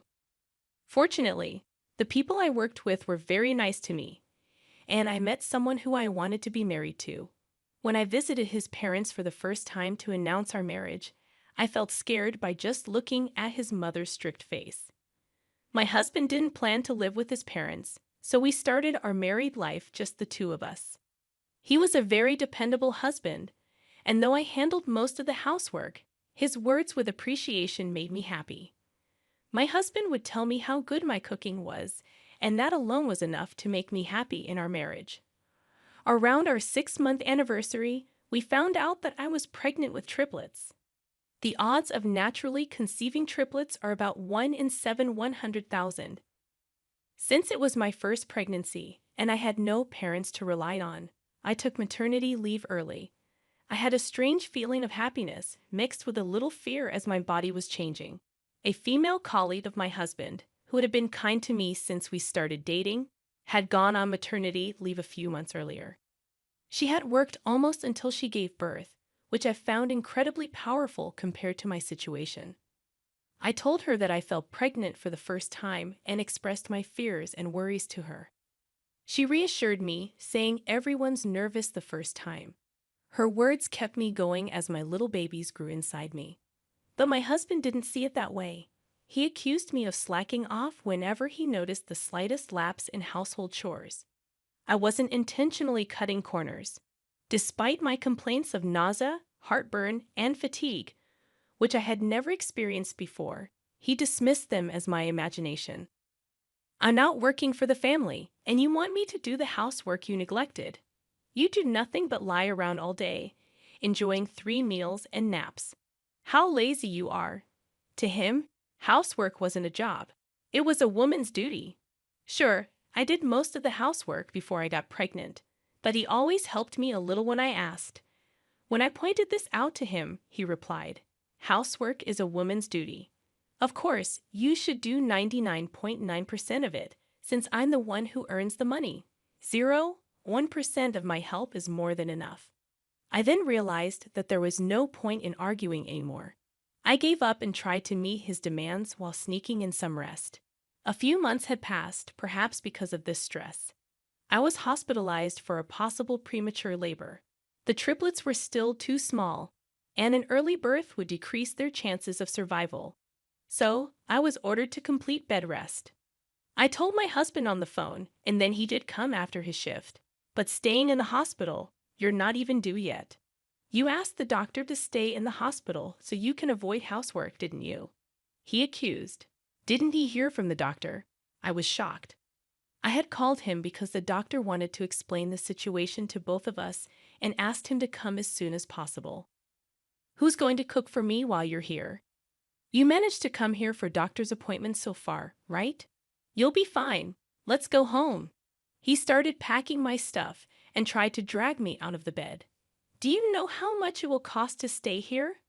I have no intention of paying medical bills for someone who's not even sick. A C-section childbirth should be natural. Don't do anything that deviates from the laws of nature. Shame on you." His mention of a C-section showed that he had at least heard the explanation, but he clearly had not understood any of it. It was too early to give birth. The babies had to grow inside me. Hospitalization wasn't just a choice, it was a necessity. Besides having triplets, a C-section had been the plan from the beginning. I would have preferred a natural birth if it weren't for the triplets. But my husband, who hadn't helped me with anything at all, was full of disdain. "You just got me pregnant, and now you abandoned me." My anger against him was building up. If it were just about me, I can bear it, but 3 new precious lives were growing inside me. I'd do anything to protect them. But no matter how I tried to explain, my husband wouldn't listen. And from the anger, I started struggling to breathe. That's when a midwife rushed into the room. My husband was kicked out of the room, and I could hear him getting scolded. This was a matter of life and death, and his behavior was dangerously close to being reportable. Other pregnant women were so disturbed by him. They complained to him. After that, he behaved himself in the hospital. With one problem less, I thought I could focus on the babies. But I had to have a C-section soon, even though it was a little early for them. My biggest concern was whether they would be born healthy. But to my relief, the triplets were strong and healthy, happy babies. However, because they were born prematurely, they needed to stay in the hospital for a while. Even though my stay was longer compared to natural birth, I was discharged before my babies. When I got home, still feeling weak, I found out that the house had turned into a hole. "You're the one who got away from housework for such a long time, so it's not my fault. But since you're back home now, hurry up, clean the house, and cook something for me." It was obvious that while I was in the hospital, he hadn't done anything around the house at all. Instead of washing clothes, he seemed to have just bought new ones and piled them up. I could tell if he was ordering food or buying takeout every night by the dirty food boxes or containers of rotten leftovers all over the place. The awful smell was undoubtedly from all this mess. There was no way I could clean up all this mess in a day or two, and I stood there stunned. "You slimmed down around the belly. Should be easier to move around, right? So don't just stand there and get to work." He never visited me when I was hospitalized and didn't even come to pick me up. I was foolish enough to have a little hope that he might welcome me back home. In reality, I should never have expected anything from him.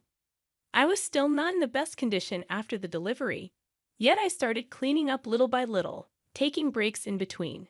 But whenever I was resting, he would find me and say, "Don't slack off, get up, and start cooking." Don't you understand that I should be the priority? No matter how I tried to explain my situation, he just saw it as an excuse to slack off. I also had to visit the triplets in the hospital and pump milk.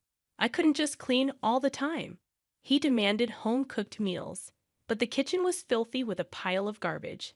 I didn't think it was a good idea to prepare food in such condition, so I resorted to buying pre-cooked meals. I managed to go shopping, but I wasn't recovered enough to cook from scratch. So picking different pre-cooked meals each day was all I could manage. The regret of not being able to carry the triplets to full term haunted me, keeping me awake at night.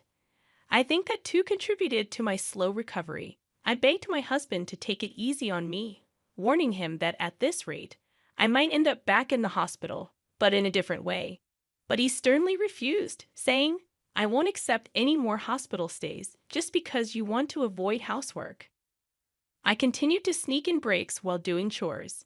Eventually, I reached my limit and fell asleep without noticing his return, sleeping instead of greeting me when I returned from work. What a life you have! Do you realize who you owe your livelihood to? You need to be re-educated as a wife. I'll tell my mother about your laziness and have her set you straight. He said that and called his mother right in front of me. He told her, I checked myself into the hospital just to avoid housework and to try to slack off using postpartum as an excuse. He would say his mother was strict with discipline. The memories of her scolding him as a child were still vivid in his mind. I had found her intimidating since the first time I met her. She had always seemed stern and hard to approach. I was terrified that it was my turn to receive strict discipline from my mother-in-law. She was supposed to come the next day, but on the day my husband rushed out of the house to avoid her, using some work-related meeting as an excuse. Right after he left the house, there she was arriving with a fierce look on her face. I braced myself for a scolding before I could even greet her. "What are you doing?" she said. I thought, here comes the criticism for my cleaning. You should be resting after risking your life for giving birth. She took the vacuum cleaner from me, put on her apron, then started to clean. She questioned me if I've been able to have enough rest in a clean bed, and then decided which room to clean first. Once one of the rooms was clean, she told me to rest there. I wondered if it was okay, but my body was already screaming its limits. Intending to rest only briefly, I ended up resting deeply. I woke up and rushed out of the room to look for my meal and found that she had not only taken care of the piled-up laundry, but also prepared a warm meal. Though there were still rooms that needed to be cleaned, the house was transformed into a livable space. I couldn't be more grateful for what she had done all by herself. Then my husband came home. Seeing the living room and entrance cleaned, he was triumphantly convinced that his judgment was right. My mom really did a good job teaching my lazy wife a lesson. I guess I've been too lenient with my wife. I'll learn from you and start being strict with her, he explained. He saw the warm and appetizing meal. He started eating by himself. Suddenly, my mill snatched the meal from him and took the fork out of his hand. "Who said you could eat? Get down on the floor," she commanded with an undeniable force, making my husband jump out of his chair and kneel on the floor. She asked him what the hell he had done to his own wife.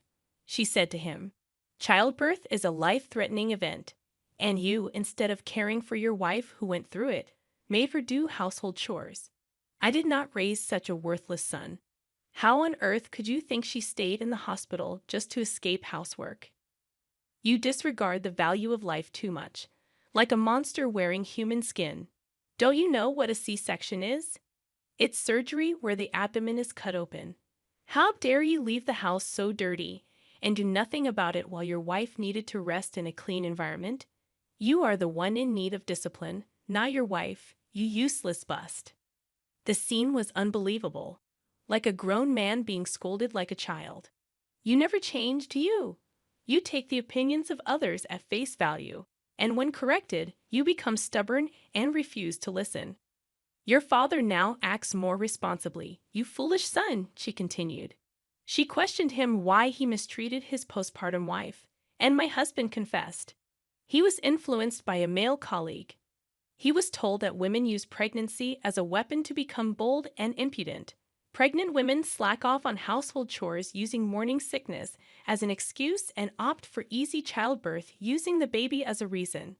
They would conveniently control the men because the men don't know any better. She was infuriated to find out that her son believed such an absurd story, and he had been oppressing me. I was worried that her blood pressure would rise so high and cause a stroke. He was unable to retort, just shriveled up.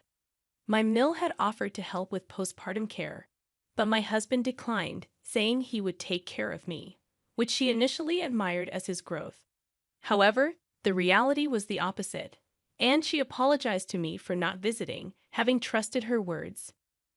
I felt touched knowing she had been so concerned about me. My mill was strict but very sensible. She said that anyone who spreads falsehoods is no good colleague at all. She told him off not to believe such people. He optimistically said, as for that colleague, he was away on a business trip for a while, so there was no need to worry about it anymore. I doubted whether he truly understood, and my mill seemed to share my skepticism. She was looking down at him doubtfully. After this incident, my husband became more cooperative, and my health improved. Eventually, I was able to manage grocery shopping after visiting the triplets at the hospital.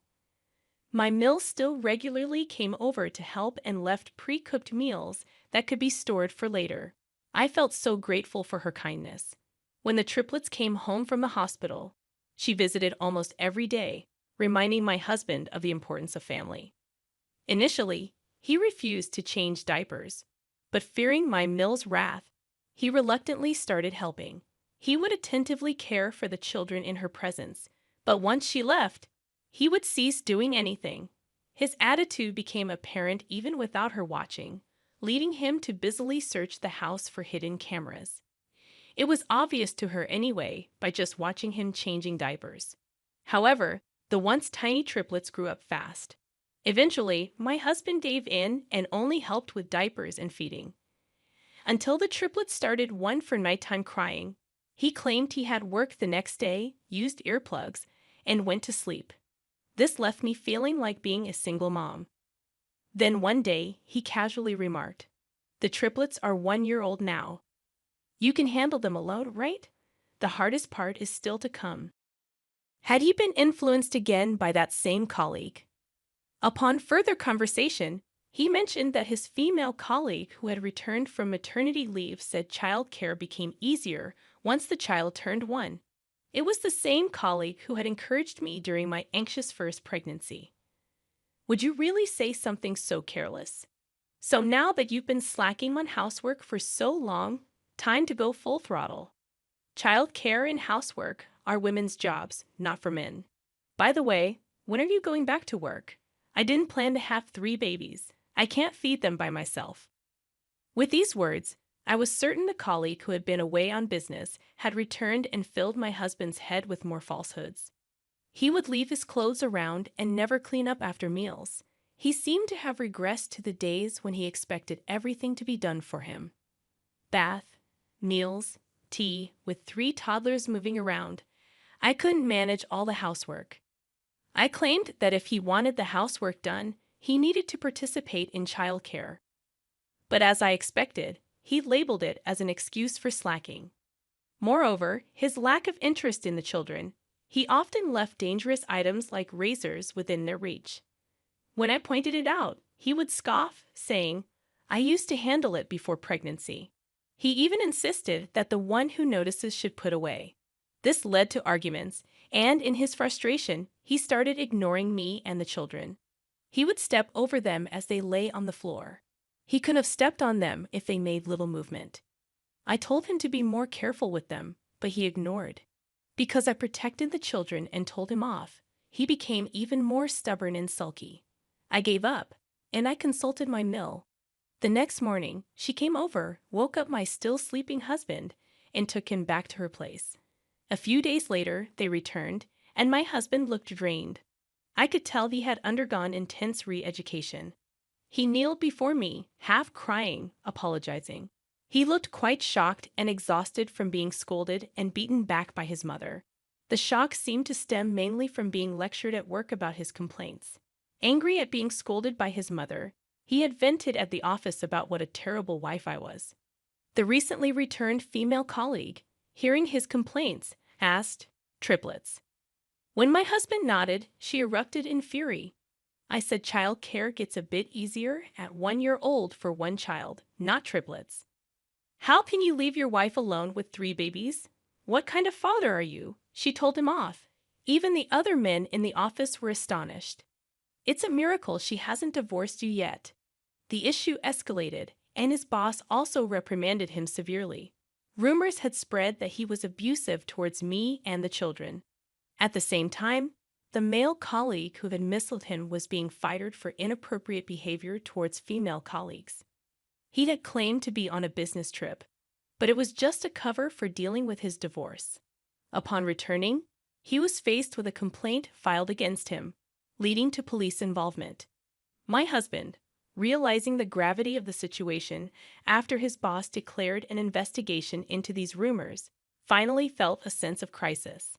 His mother also warned him that if he was abandoned by his wife, she too would forsake him. Her stern words questioning his urge to push me back to work and his failure to support the family alone when he claimed to be the head made him change. I was wrong. I'll change and devote myself to my wife and children. Please don't leave me, he begged. My mill told me to tell him anything freely, but I decided to forgive him just this once. However, I made it clear one more slip, and I wouldn't forgive him. Since then, he has changed, actively engaging in housework and childcare. He even bought cooking books for simple men's recipes, and cooking on the weekends became his routine. Occasionally, my mill would drop by and announce to play with the children, and it was a huge help. By the time the triplets were old enough to go to daycare, he had learned to care for them well enough that I felt comfortable working part-time. I had to give up my full-time job to take care of my triplets. However, I plan to increase my hours and hopefully return to full-time work once they start school. If it weren't for my mill's help, we would never be able to continue as a family. I am immensely grateful for her support and hope to repay her kindness in time.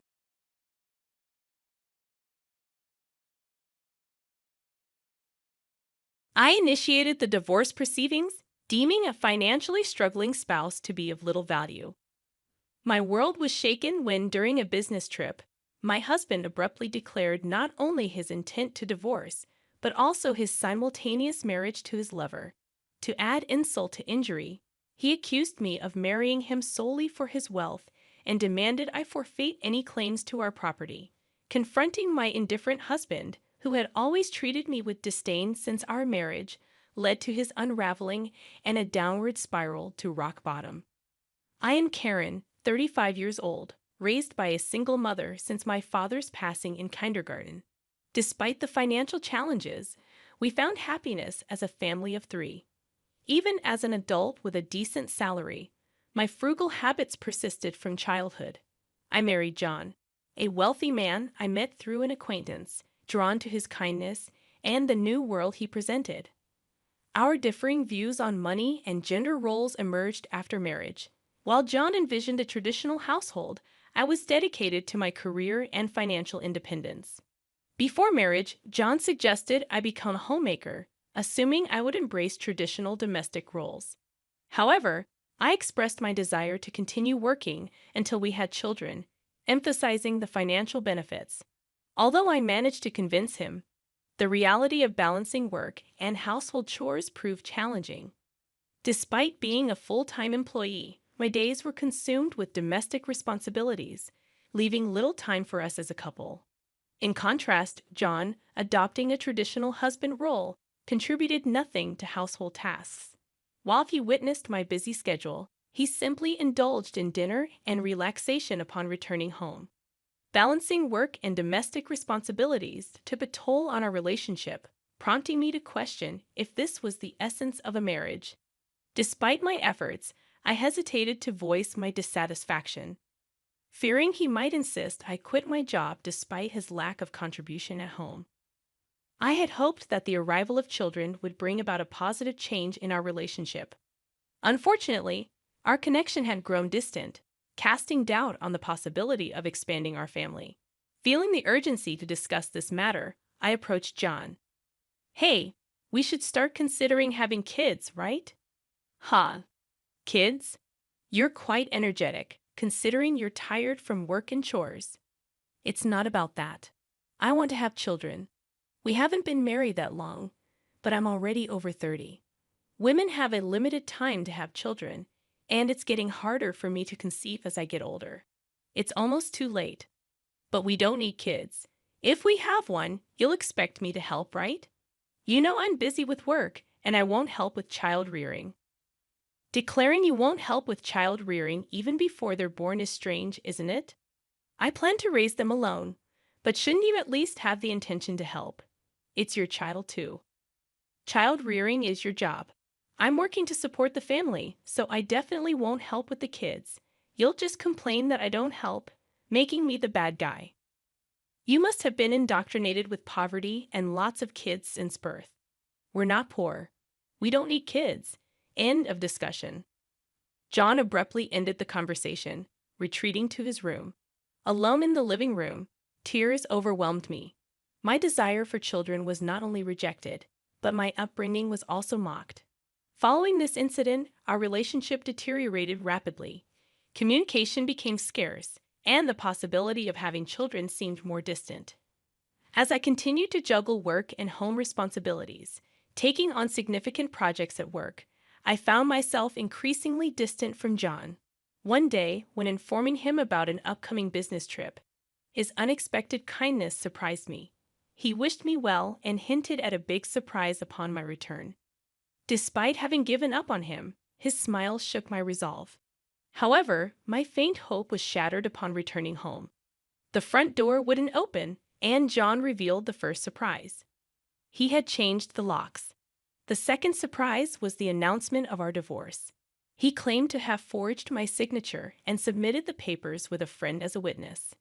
Inside, he presented a document for me to sign, waiving my rights to property division. Protesting the false accusations, I insisted on a mutual renunciation of property rights, intending to make it a public document. John, stubbornly retorting, redid the document on his computer, initiating a tense exchange. As I left the house, he continued to scorn me for being poor, even contemplating discarding my belongings. A few days later, John, in a state of panic, called me, wondering what I had done. "What do you mean I haven't done anything? Why are you panicking?" I have a lot of questions. First, I was told to leave the apartment. "Oh, you were still living there. That's not allowed. It's a new month. You're trespassing." Trespassing? But it's my house. Are you okay? Did you forget that it was a company apartment I rented? I was the leaseholder, so naturally, you can't live there anymore. That's ridiculous. How could you do this? I can't believe you didn't know. I'm not the one who should be accused of doing things on my own. Didn't I tell you that you can't just change the locks of a rental apartment? It's my house.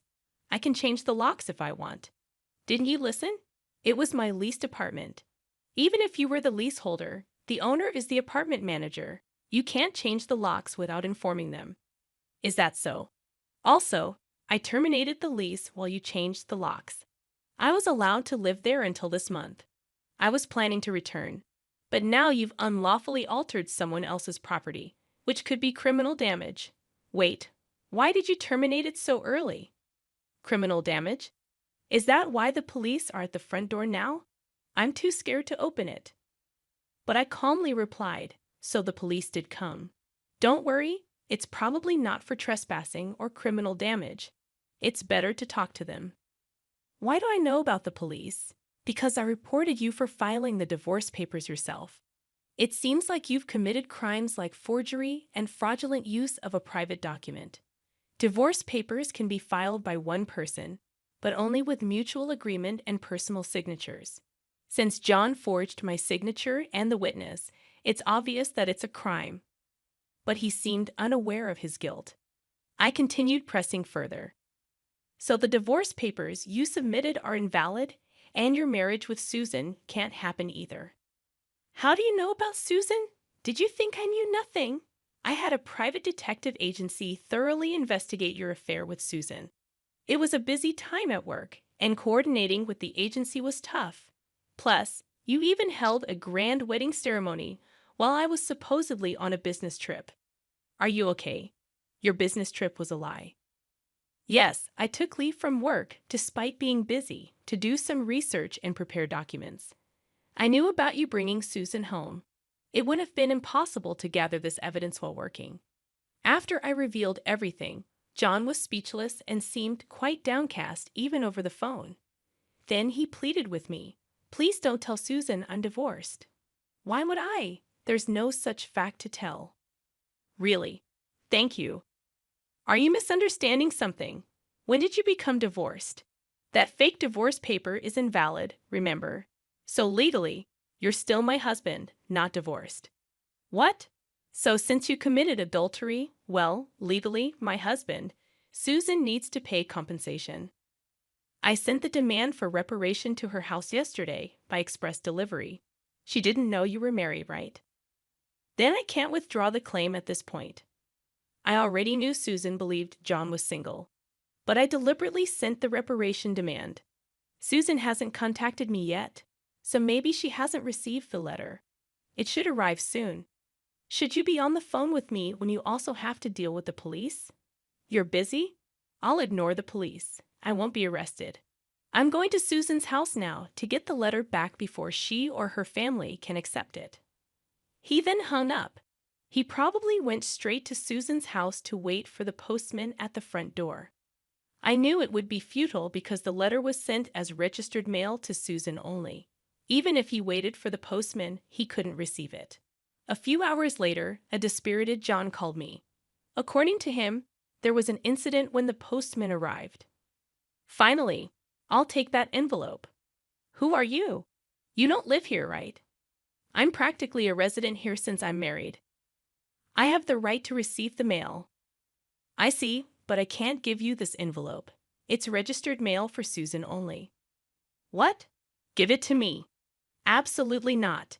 If you're so eager, ask Susan for permission. What's going on here? Oh, John, what's all this noise? What's happening? Ah, Susan, this is registered mail for you. This man insisted on taking it. Sorry for the disturbance. Now I'll be on my way. What's this? A demand for reparation. John, you are married. What's going on here? Sorry, it's just, she's an ex-wife from a long time ago. I was embarrassed to say I'm divorced. I'm sorry for keeping it secret. But it's strange, isn't it? We haven't been dating long, and a demand for reparation? If you were divorced before we started dating, there shouldn't be any problem, right? Well, my ex-wife is crazy. Maybe she's demanding reparation out of spite because I got married. That was the excuse he gave, but such a lie was quickly exposed. The envelope included a letter I wrote along with my contact information, so Susan called me directly.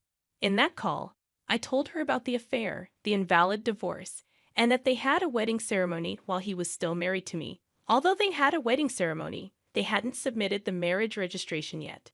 John wanted to submit it on April Fool's Day, so it was still pending. He probably delayed submitting the marriage registration due to uncertainty about whether the divorce was finalized.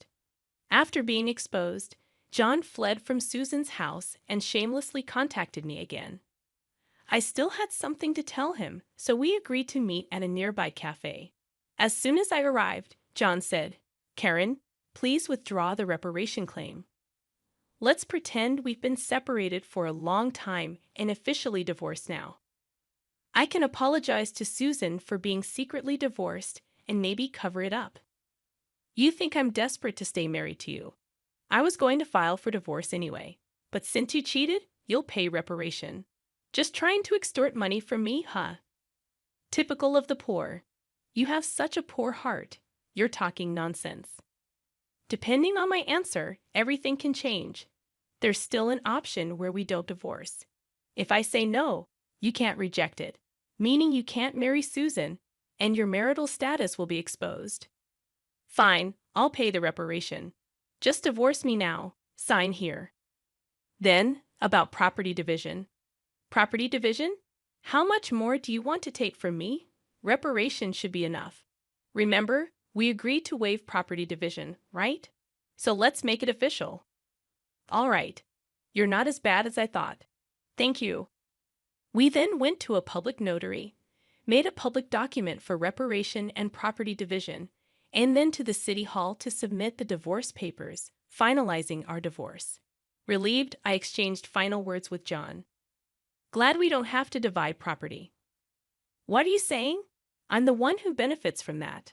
By the way, do you even have assets after paying me reparation? Susan will also claim damages. She mentioned charging you for the wedding expenses. That's impossible. I'm marrying Susan. She can't claim that. We're divorced now, so there should be no problem. Still living in a fantasy. You committed marriage fraud. You had a wedding while still married. You think Susan still believes you. Marriage fraud? That's ridiculous. Susan will believe me. Believe that if you want. I heard from Susan directly. Also, weren't the guests at your wedding paid actors? You still owe them. You knew about that. I haven't paid them yet. What does it matter to you? You could have just taken property division and been better off. That's what I wanted to tell you. Even if we had divided property, you would have benefited more. What are you talking about, poor woman? Your family is poor, and you only make $15,000 a year, right? Even if you got a raise, it would be barely $20,000. You don't have any property. You keep calling me poor, so I thought you might be mistaken. Yes, my salary is indeed $15,000, but you know I work for a foreign company, right? It seems you have no interest in me, but I became a director of the American branch. It's not $115,000 per year, but per month. $155,000 per month. So that's an annual income of $1.8 million. You're still bad with numbers. How do you manage to keep a job? It's $180,000 a year. $180,000? That can't be true. Of course, I haven't had the chance to spend such an amount, so I've been saving it for the future. The savings from before our marriage aren't part of the property division, but there's still a considerable amount since our marriage. So I could have received half of that in the property division. You are my destiny after all. I'll get the divorce papers corrected. Are you okay? After all the contempt, you think I'd gladly undo the divorce if you had that much money. You don't need to claim reparation, right? It's just a small amount for you. He who laughs at 1 cent will weep for 1 cent. This reparation is for the mental anguish you caused me. I'd like to claim more honestly. And since we've made it official, make sure to pay it even in installments. I'll be penniless. Also, don't go back to that apartment. Your belongings should have been moved to your parents' house by now. You thought I had few belongings, but that was because I had already moved. Most of them were. Were you that indifferent to me? I can't have so little, so I have to go back to my parents' house. They don't know anything yet, do they? Let me explain. Don't say anything. I've already told them everything. It's only right to explain why we're divorcing. Oh, and your father said, don't ever step over our threshold again, so I have nowhere to go. He collapsed, and I left the cafe. Later, I heard he caused trouble at the police station. Despite my advice, he went back to the apartment. He sat there aimlessly in the empty apartment until the manager called the police, and he was taken away. I'm not sure if it was for obstructing public duties, trespassing, or for the falsified divorce papers. Eventually, his parents took responsibility for him. After talking with me and learning about Susan, they decided that apologizing and paying damages to Susan's family came first. They went to Susan's house to apologize, kneeling in front of her family. They settled everything without pressing charges for marriage fraud, even paying for the wedding expenses. I had expected them to sue, so it was disappointing they didn't. So, I decided to pursue legal action against him for forging the divorce papers. John offered a settlement, but I didn't withdraw the lawsuit. I didn't want him to think everything could be solved with money. I wanted him to be convicted and understand the gravity of his actions, even if it cost time and money. I left everything to my lawyer, so it wasn't too burdensome for me. Even though it took time, John, exposed for his actions and the marriage fraud at his company, couldn't stay there anymore. After being detained by the police and subsequently absent without leave, he was eventually fired. He ended up living at his parents' home, working all day at a relative's construction company. His father took all his earnings, leaving him with no income. I thought his parents wouldn't abandon him, but they were stricter than I expected. They paid my reparation and Susan's compensation, planning to make him work like a horse until he repaid everything. He lived in a shed-like place with no electricity, receiving only $5 per day for food, deducted from his salary. They plan to disown and kick him out once he's repaid everything. A harsh fate after years of hard work. I was offered a position at the head office abroad, so I moved overseas after the divorce was finalized. I worried John might come to me for help or harbor resentment, but moving abroad alleviated those concerns. I thought work would be my partner for a while, but soon I found a new relationship. I'm now dating a foreign executive at our head office, and I'm pregnant with plans to marry soon. I told him everything about my past and my ex-husband, and he's understanding. I'll take maternity leave and plan to return to work later, supported by him. He's enthusiastic about taking paternity leave and co-parenting, showing a different cultural perspective. After being tormented by my ex-husband, I finally feel I'm grasping true happiness and confidence in building the happy family I'd always dreamed of. Many suffer due to selfish spouses, and while divorce isn't always the right choice, enduring silence isn't a virtue. It's important to know that honest discussions can lead to resolutions, and sometimes divorce is a necessary option.